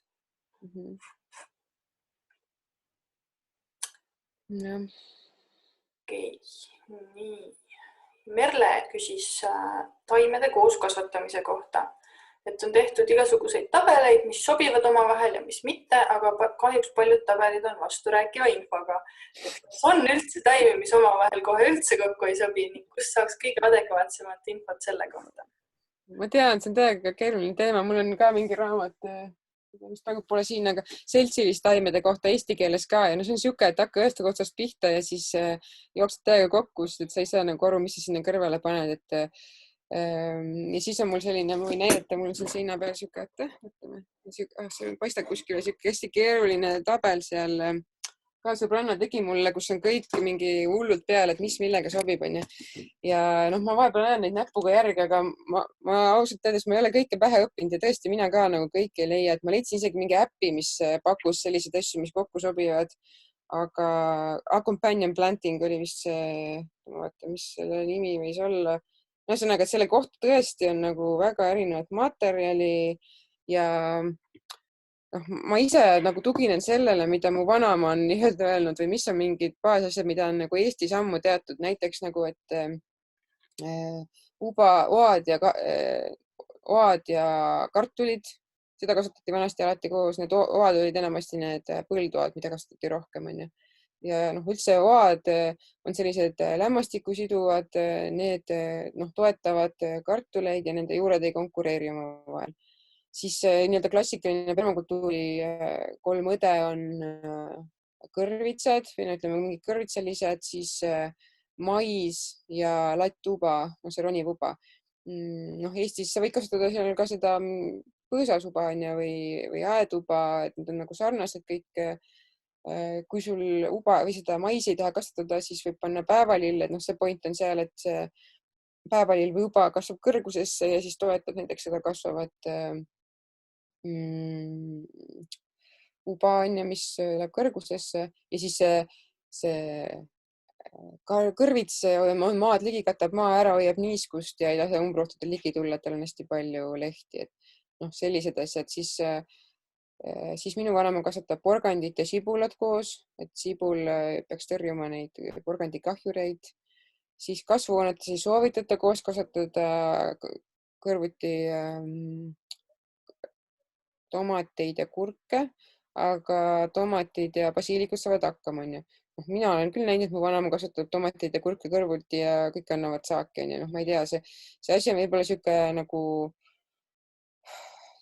see on asi, millega on võimalik tegeleda, aga kui sa seda nagu ei võta arvesse, siis ma arvan, et sa ei jää nagu kõigest ilma, et see probleem, mis su aias tõenäoliselt varem ette tuleb, on seotud mullaga ja üldse, mis see olukord sul seal on, et see ei pruugi selle peenhäälestuseni ilmtingimata esimese hooga jõuda ja selle kaela nagu oma hädasid ajada. Et selles mõttes, ma ei tea, ma vist ei oska selle osas ammendavat vastust anda, et ikkagi peab seda jupi kaupa vaatama, et sul sisuliselt, kui sul on mingit asja, mis sa tahad koos kasvatada, sa mõtled, siis vaata korra see üle, kas sa selle kohta näed mingit väga nagu infot, mis ütleks kohe, et ei, onju. Ja kui seda ei ole, siis lase minna, sest et ega kõiki neid ei ole omavahel läbi testitud ammendavalt ja kuidas seda üldse saadakse tehagi. Ühesõnaga teadus jääb selle koha pealt, ma arvan, jookseb vastu seina, et sa peab lihtsalt nagu mingist maalt edasi ise katsetama. Natuke peab veel võtma ka sellist vertikaalset või ütleme nagu ajamõõdet, et peab arvestama, et mis sa eelmisel aastal kuskil kasvatasid, et ühe koha peal ei pruugi, näiteks ei soovitata neid kapselisi kasvatada kohe teineteise järel ja näiteks külvi korras rõpu poole panna porgand, sest see saab vähema toitainetega hakkama. Et mingeid selliseid soovitusi on ka, et vaadata seda ja viljavaheldus on selle nimi. Mis mul veel meelde tuleb, maasikas ja küüslauk, mingi siuke klassika. Ma ise olen pannud sibulat ka maasikate vahele. companion planting'u alla läheb laias laastus ka see igasugusne kildide teema, mis on permakultuuris, et näiteks viljapuude alla panna varemerohtu kasvama, mille viljataimede juured on sellised maapinna lähedal ja varemerohil on hull võimas juur, mis läheb hästi sügavale ja see tõmbab sealt mineraale ülesse ja siis annab viljapuude juurtele ja samas kasvab pealt üsna lopsakalt, seda on võimalik mulčiks lõigata, et siis hoiab alt, et sinna ikka kasvama kõrrelised, mis näiteks tegelikult ei meeldi viljapuudele nii väga, kui neil valida oleks. Aga ütleme nii, et taimed on nii vaprad ja kasvavad nagu igasugustes oludes ka, kui nagu saavad. Eriti just sellised võib-olla vanemad sordid ja natuke metsikumad taimed, et kõige ägedamad mingisugused kultuurtaimed, mis just leidsid kuskilt poest, ei pruugi nagu alati kõige paremat saaki alati anda ka. Nad tahavad siukseid, see on see seemnete probleem, et nad võivad tahta selliseid erilisi kontrollitud tingimusi, kus on kõik kahjurid kadunud ja hästi palju väetist. Ja siis, kui sina tahad kasutada neid seal oma mingi ökopeenras, siis nad võivad ka täiega seal failida, et selles mõttes on see seemnete teema eriti oluline, et kui sa saad kuskilt selliseid vanu sorte seemneid, siis need on lihtsalt kohastunud rohkem Eestis kasvama, kohastunud nii-öelda mahemullas. Et see on sordiaretuse suund on lihtsalt viimasel ajal olnud teisele poole ja siis tuleb natuke ise seda tagasi pöörduda ka, sest me võib-olla ei oska tähtsustada selle sordi või seemne tähtsust enam, sest me võtame poest mingi paki ja me ei mõtle, et millistesse tingimustesse on mõeldud kasvama. Aga põllumehed küll mõtlevad, vaatavad kogu aeg sordi puhul, kui suur on saagikus, kui pikk on kõrs, kui vastuvõtlik mingisugustele kahjuritele ja nii edasi. Et seda tavalise seemnepaki peal kirjas polegi, et sellepärast kui võimalik, siis sellised seemned, mida sa juba oled mitu aastat kasvatanud, on ka kindlasti tugevamad kui need esimene aasta. Ja veel siis on nad osad veel puhitud, see tähendab, et nad on mingi keemiaga kokku tehtud, et nad oleksid, ma ei tea, kahjuritele vastupidavamad, keegi neid ära ei tahaks süüa, ehk siis mürgised. Siis vaata seda ka, et sa ise ei saa seal mürgitatud, osadel on peal mingi märge, et nad on, kui nad on näiteks mingi teist värvi, kui nad peaksid olema, ei ole sellised beesipruunid, siis need on millegiga pritsitud. Et see on ka teada.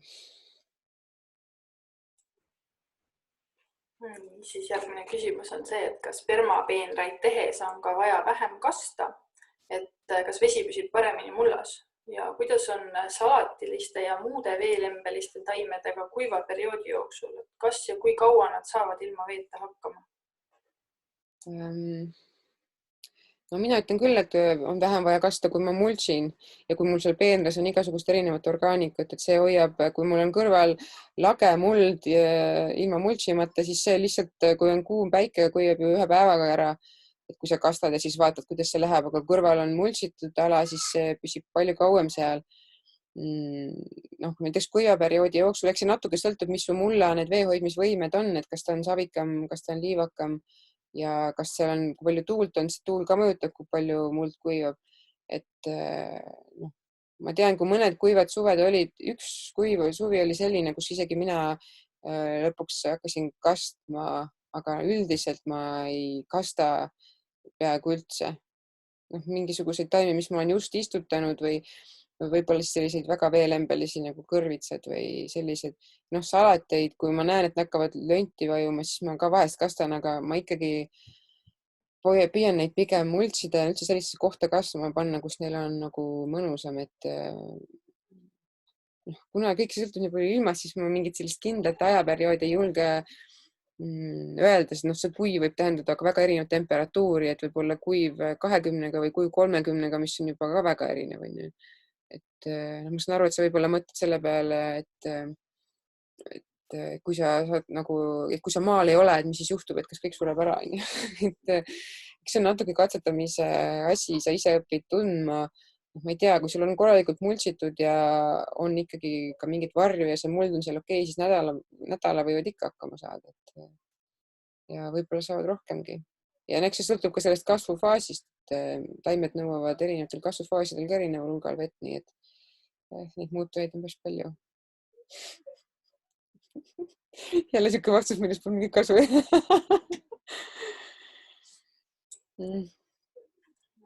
Ketlin küsib, et kas mädarõikaga on sarnane meetod kui kassitapuga? et kui mädarõigast on hästi palju ja ma ütleks nii, et mädarõigas on võib-olla nagu mingis mõttes veits kangem, sest tal on hästi tugevad juured. Aga mina ei ole näinud, et mädarõigas nagu hakkaks samamoodi nagu vohama või niimoodi üle võtma nagu kassitapp, et kassitapp iga juurejupp läheb kuskil kasvama, aga minu meelest mädarõigas nagu nii kange ei ole, et ja näiteks mädarõigas ma arvan, et ei pea vastu, kui sa niidad. Et kui sa kogu aeg niidad, siis ta ka kaob ära, et ta ei ole nii vastupidav selline umbrohi nagu kassitapp. Et ma arvan, et multsimine ei pruugi talle nagu väga palju mõju avaldada, võib-olla talle just meeldib.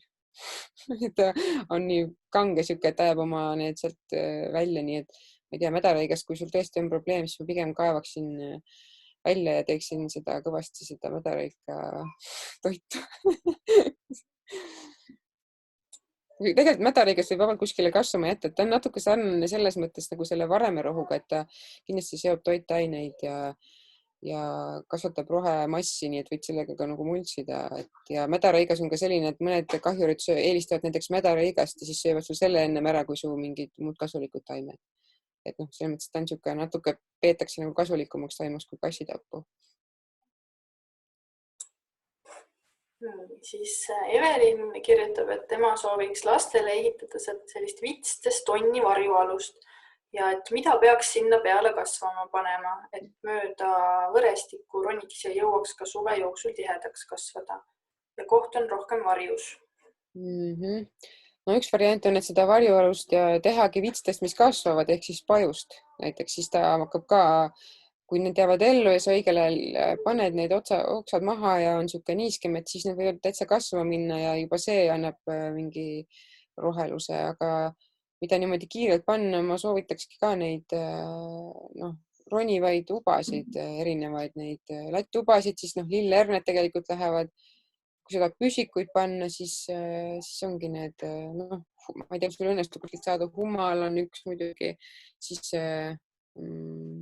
viinapuu on ja metsviinapuu, et hummal, need saab ka varjus hakkama, metsviinapuu ka, hoad ka niimoodi poolenisti, et ma katsetaks erinevate asjadega, mis parasjagu kätte saab ja eks need hoad tahavad jällegi sellist natuke ikkagi päris muru sisse neid võib-olla ei tasuks panna, et ikkagi mingi rohkem peenra moodi koht neile tekitada. Kas te kuulete mu last? Mihkel, võta lille!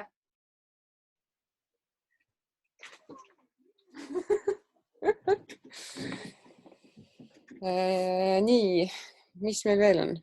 Kadri küsib, et mida kasvatada mändide all, näiteks Nõmmel, et kas ainus variant on mustikad ja kõrgpeenrad? Kõrgpeenrad on tegelikult ju ei ole ainult, selles mõttes kõrgpeenrad juba isegi hea variant. Kõrgpeenradest võid igast asju kasvatada, aga muidu küll, et seal kui on palju mände, siis hakata konkureerima nende männi juurtega, ega see on just üsna asjatu võitlus, kui sa neid mände ei taha maha võtta, et siis tasub tõesti kõrgpeenreid teha. Ja siis see, mis sa sealt kasvatada saad, ilmselt sõltub sellest, kui palju sul valgust on.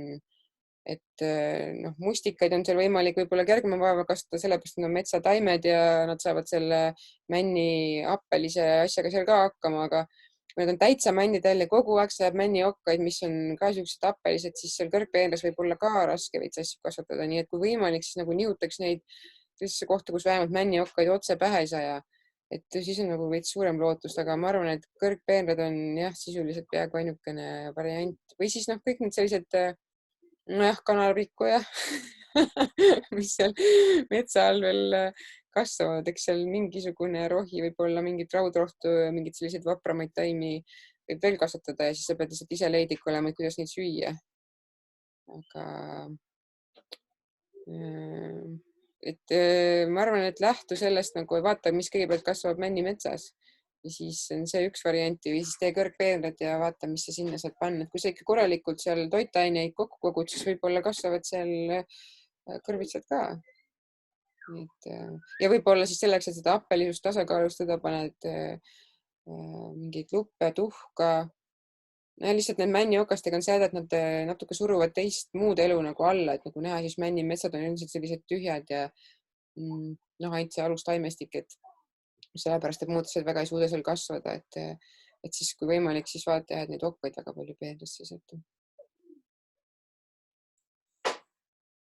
Piret kirjutab, et on lasteaiaaed, kus möllab rotipere ja mida seal võiks istutuskastides kasvatada?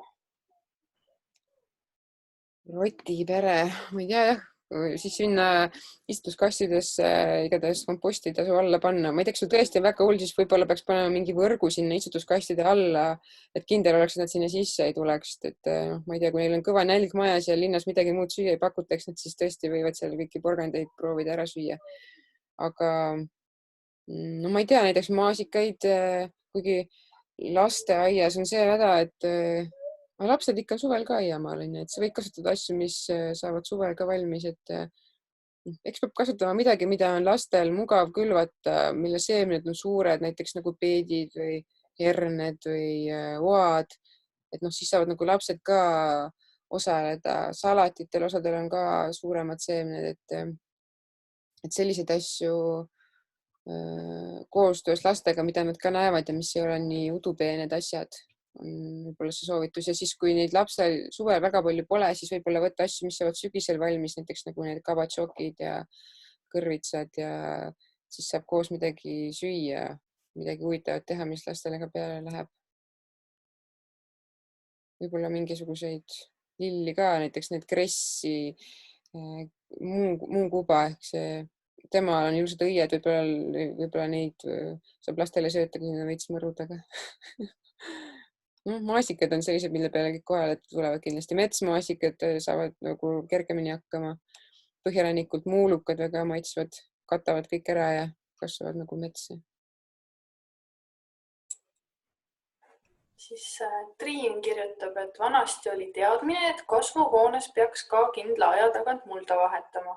Tänast juttu kuulates tundub, et kui targalt kasvuhoones olevat mulda toita ja kasvatada, siis ei olegi vajadust kunagi mulda vahetada, ei kasvuhoones ega üheski peenras.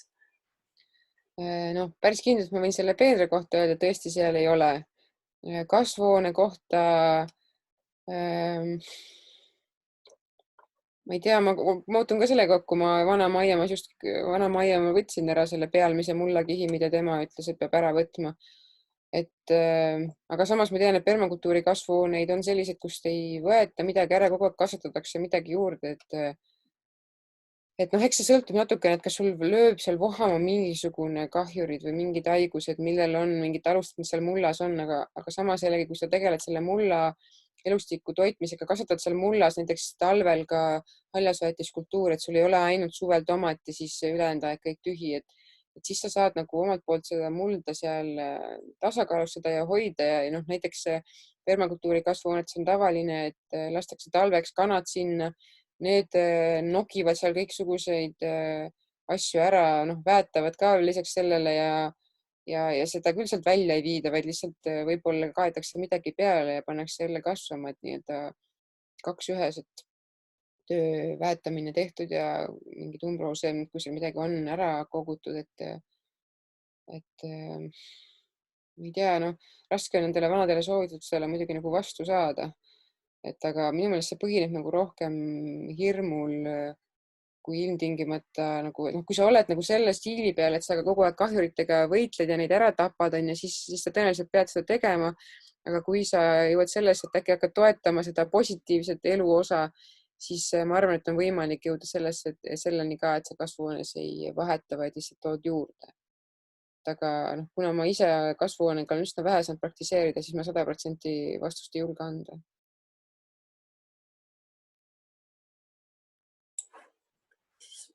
Vahepeal on mõned osalejad kommenteerinud lihtsalt üldisi teemasid, et ma neid väga ette lugema ei hakka. Kristel kirjutas siin seltsilist taimedest, mida tema on näiteks kasvatanud, et kõik saavad ise lugeda. Aga Anni küsib veel, et kas sul on tähelepanekuid ja nippe ja soovitusi Eesti kliimas kuhikpeenra loomiseks?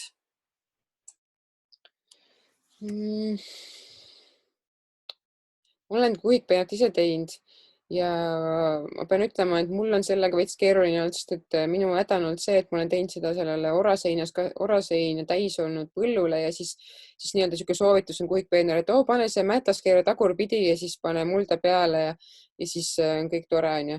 aga kui sa keerad oraseina mätte tagurpidi, siis ei ole eriti tore, sellepärast et orasein kasvab seal ikkagi sama rõõmsalt edasi, ükskõik kui paksu kihi sa seal asju peale paned ja siis sa ei pääse talle kuidagi nagu ligi ja siis minul ta veits on ära ka kuivanud, nii et ma ka nagu kuhikpeenart selles mõttes sellist väga kõrget nagu see Sepp Oltse soovitab, et ma niisuguse kuiva lageda välja peal võib-olla ise enam ei teeks. Ma nagu mõtlesin, mis selle oma peenraga seal teha. Et ma teeks nagu madalamaid, mis on nagu kergemini hallatavad võib-olla ja kus ma pääsen nagu peale paremini multsi kihte juurde panema, et selleks, et selline asi õnnestuks, ma arvan, peab olema see, ütleme, see materjal, mis sul seal enne on, et näiteks kui sul on palju materjali ja sa saad sinna peale panna, ei pea panema seda välja kaevatud või mingit umbrohtu täis mulda, siis ma arvan, et see töötab päris hästi, et ma tean, et neid, kes on Eestis teinud ja on töötanud, on küll, et Jaanus Välja on seal teinud, ma ei tea, kuidas ta katsetusel on välja tulnud, aga tema kasutab toitu Tartu lähedal ka täitsa niimoodi müügiks, et siis seda ma teeksin ikkagi, kui mul on suuri palke ja asju ja ma teen ja ma panen neid sedasama põhimõtet, saab kasutada kasvõi mingi suure kasti sees, et paned põhja puunotte ja siis peale järjest kõiki muid kihte ja siis saad kasvatada ja see puit, üks asi, mis peab seal olema, on kindlasti see, et sa peaksid selle puidu ära niisutama ja kõik neid kihti nagu ära niisutama, et ei oleks nii, et kõik see niiskus, mis põllu peale või vihmana tuleb, et see alles nagu hakkab imendama vaikselt seda sügavat puupanka seal all, et tasuks see ennem ära niisutada, muidu läheb nii palju sinna auru ja peal võib kuivaks jääda, et see on võib-olla see asi, mida tähele panna, et kasta ja siis katta korralikult ja kindlasti tasub nii taljasväetiskultuure ka sinna kasutusele võtta ja talveks veel lisaks kinni katta, et see asi nagu ära ei kuivaks sul ja ta väga nagu vohama ei läheks mingitest tuule koledud taimedest. Seda võib-olla.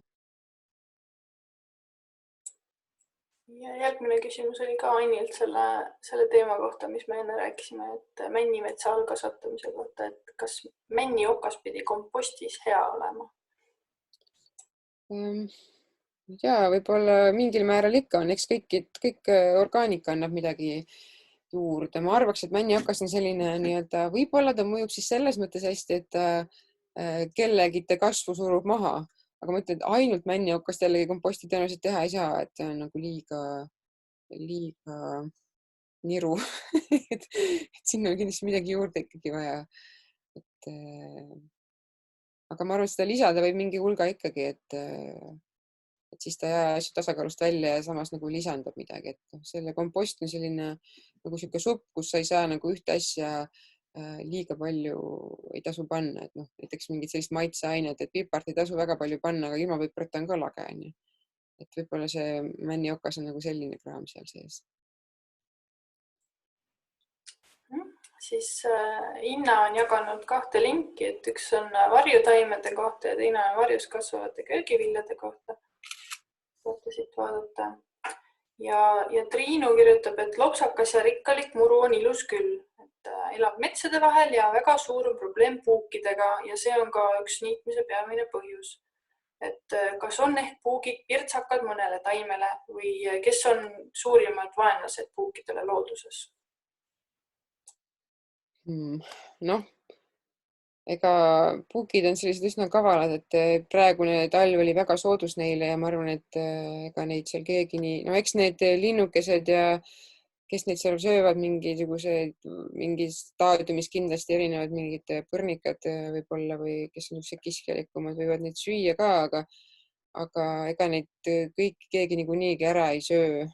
Alati on mõni puuk kusagil, et ja ma arvan, et ei pea siis nii radikaalselt võtma, et ma üldse ei või enam kuskil niita, et võib-olla siis selleks, et puuke eemal hoida, niidake mingit perimeetrit, kus sa hoiad nii-öelda mingi ringi kuskilt ümbert, kus sa niidad ja siis selle sees on kus sa võib-olla nii palju ei niida ja siis katsetad, et mina ise puukide osas olen, ma tean, et meil on neid, ma vahest näen mõnda enda peal kõndimas, aga minule oma aiamaalt ei ole keegi külge hakanud, ma ei tea täpselt miks, aga nüüd on meil näiteks ka koer ja mõned kassid ulguvad ringi, et siis mulle tundub, mul nagu on niisugune kokkulepe nendega, et nemad korjavad need endale ja siis meil ei tule.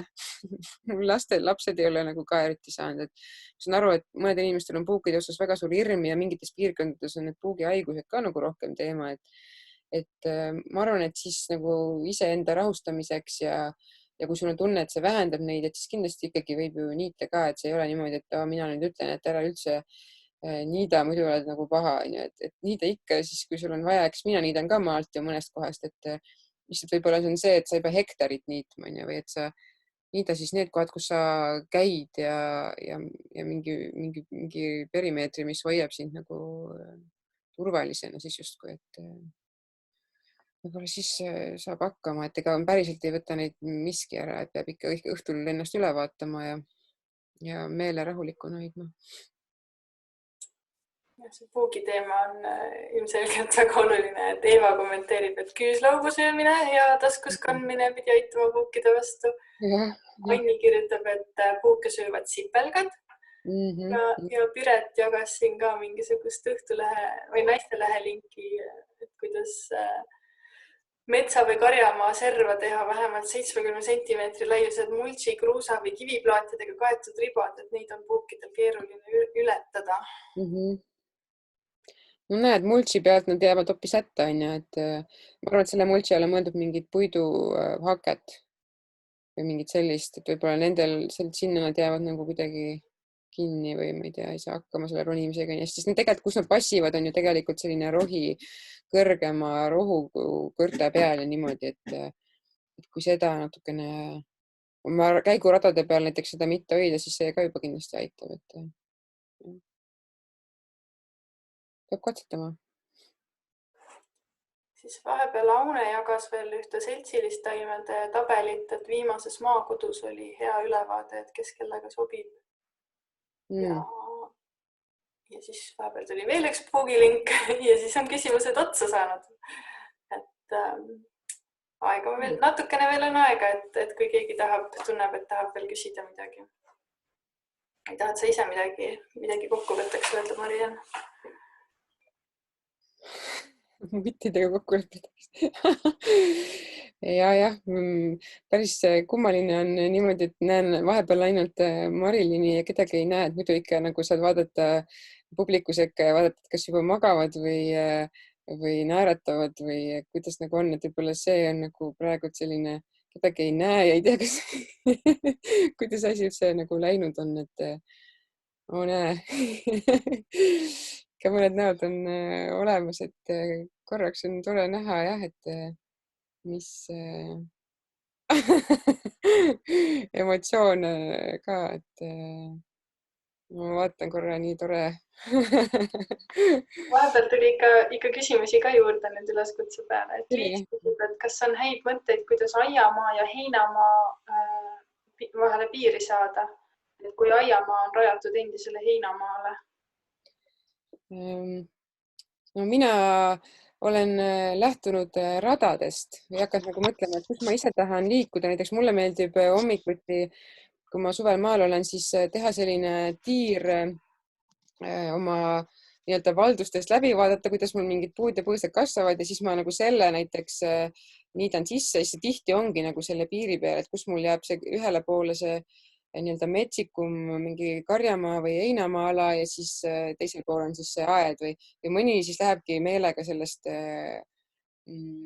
aiamaa või sellest, ütleme, heinamaast läbi ja siis ma just naudin seda, et ma näen, mis seal toimub, mis seal parasjagu õitsema hakkab, et ma niidan just selliseid radu nagu sisse, et see on nagu üks variant. Ja tegelikult ma ise just avastasin ikkagi nende aedade ja tarade mõtte ka, et vaata, vanasti oli Eesti maastikud hästi palju täis neid puust tehtud igasuguseid erinevaid aedu, lattaedu, roigasaedu, rüsa, mis see ongi, mitte rüsaaedad, aga need räga, ei, mingi hea sõna. No ühesõnaga sellised okstest aiad, mis näevad välja nagu mingid risuunnikud, on ju. Et neid on kõige lihtsam teha. et just neid mingisuguseid aedu ka teha, et kuidagi nagu piiritleda ära, siis on endal ka lihtsam, et siin on mul nüüd, ütleme, mingi toidusaluala või võib-olla või ma teen näiteks eraldi köögiviljade kasvatamise ala, mille serva ma võib-olla panen näiteks hekitaimi, noh, see on taimedele ka hea, sellepärast et nad on siis kaitstud tuule eest, võib-olla tekivad siuksed soojasopid, on ju, kui põhjaküljes on hekid või mingi aed, et täitsa neid tasub ka nagu piiritleda endale sisse. See on huvitav, et me nagu natuke kardame seda piiritlemist, et siis mul jääb nagu aed väiksemaks, aga mulle jällegi tundub, et kui mul on aed selline sopiline, et kui ma ei näe nagu kõike algusest lõpuni kohe ära, et siis mul tekib nagu, läheb aed suuremaks kuidagi. Et siis mul jääb midagi sinna nurga taha, midagi natuke peidus ja siis tasub täitsa katsetada selliste piiride loomisega, selliste vaheajate loomisega.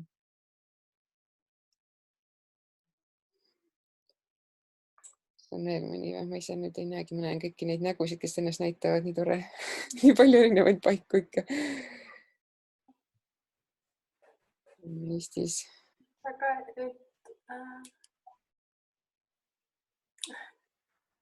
ja Kadri küsib, ma ei tea, kui tõsine see küsimus on, et kuidas saada aeda sipelgapesa, et jätkuks sellele puugi teema. Sipelgapesa aias võib-olla ei ole nagu parim variant. No aga ma arvan, et sipelgapesa aias on kindel variant.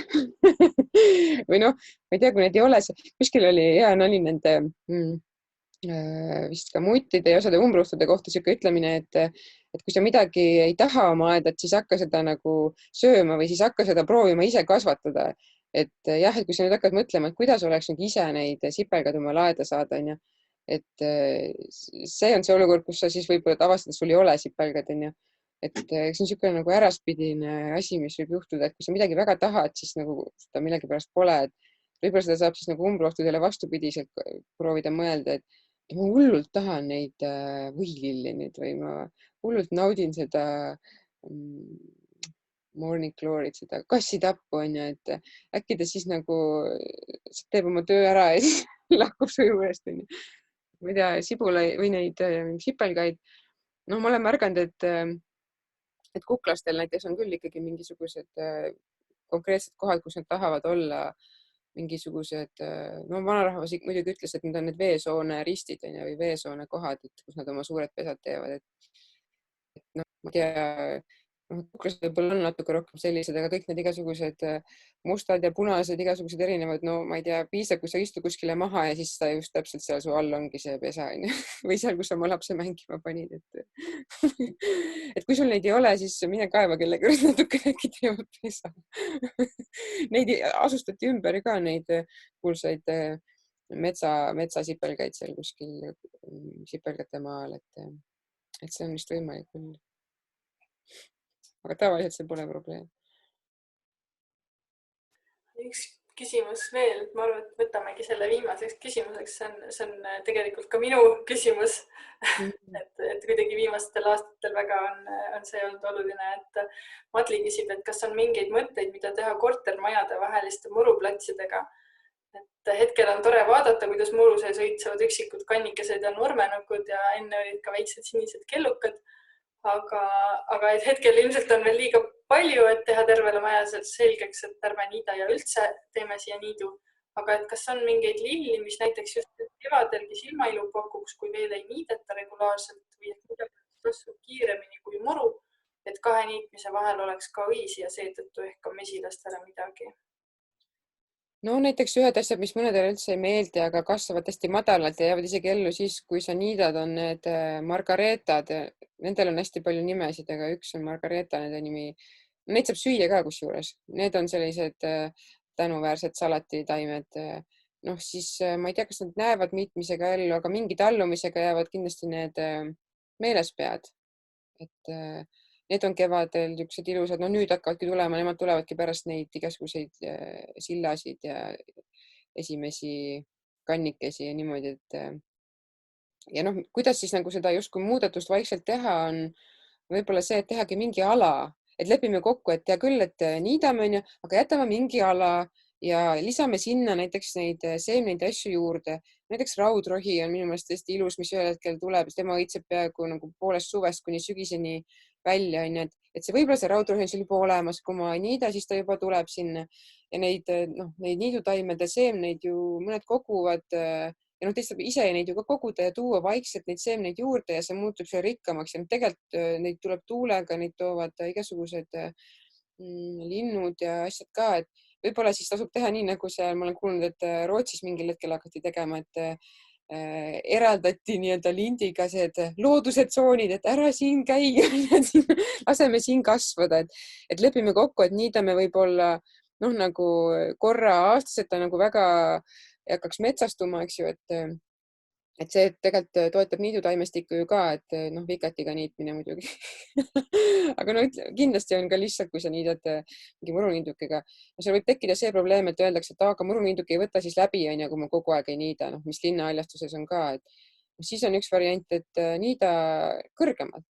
Enamik muruniidukeid saab panna, et niidad kõrgemalt ja siis niida siis see ala nagu kõrgemalt korra läbi ja jäta siis ikkagi ülejäänud ala siis tee intensiivsemalt ja siis vaata, siis juba inimesed näevad, aga siin õitses nii palju, oli päris ilus, võib-olla siis nagu natuke tuleb.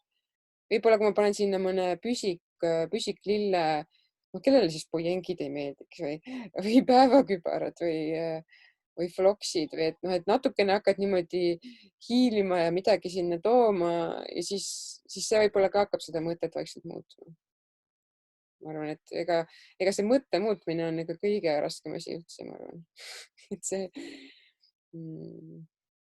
sellega peabki vaeva nägema.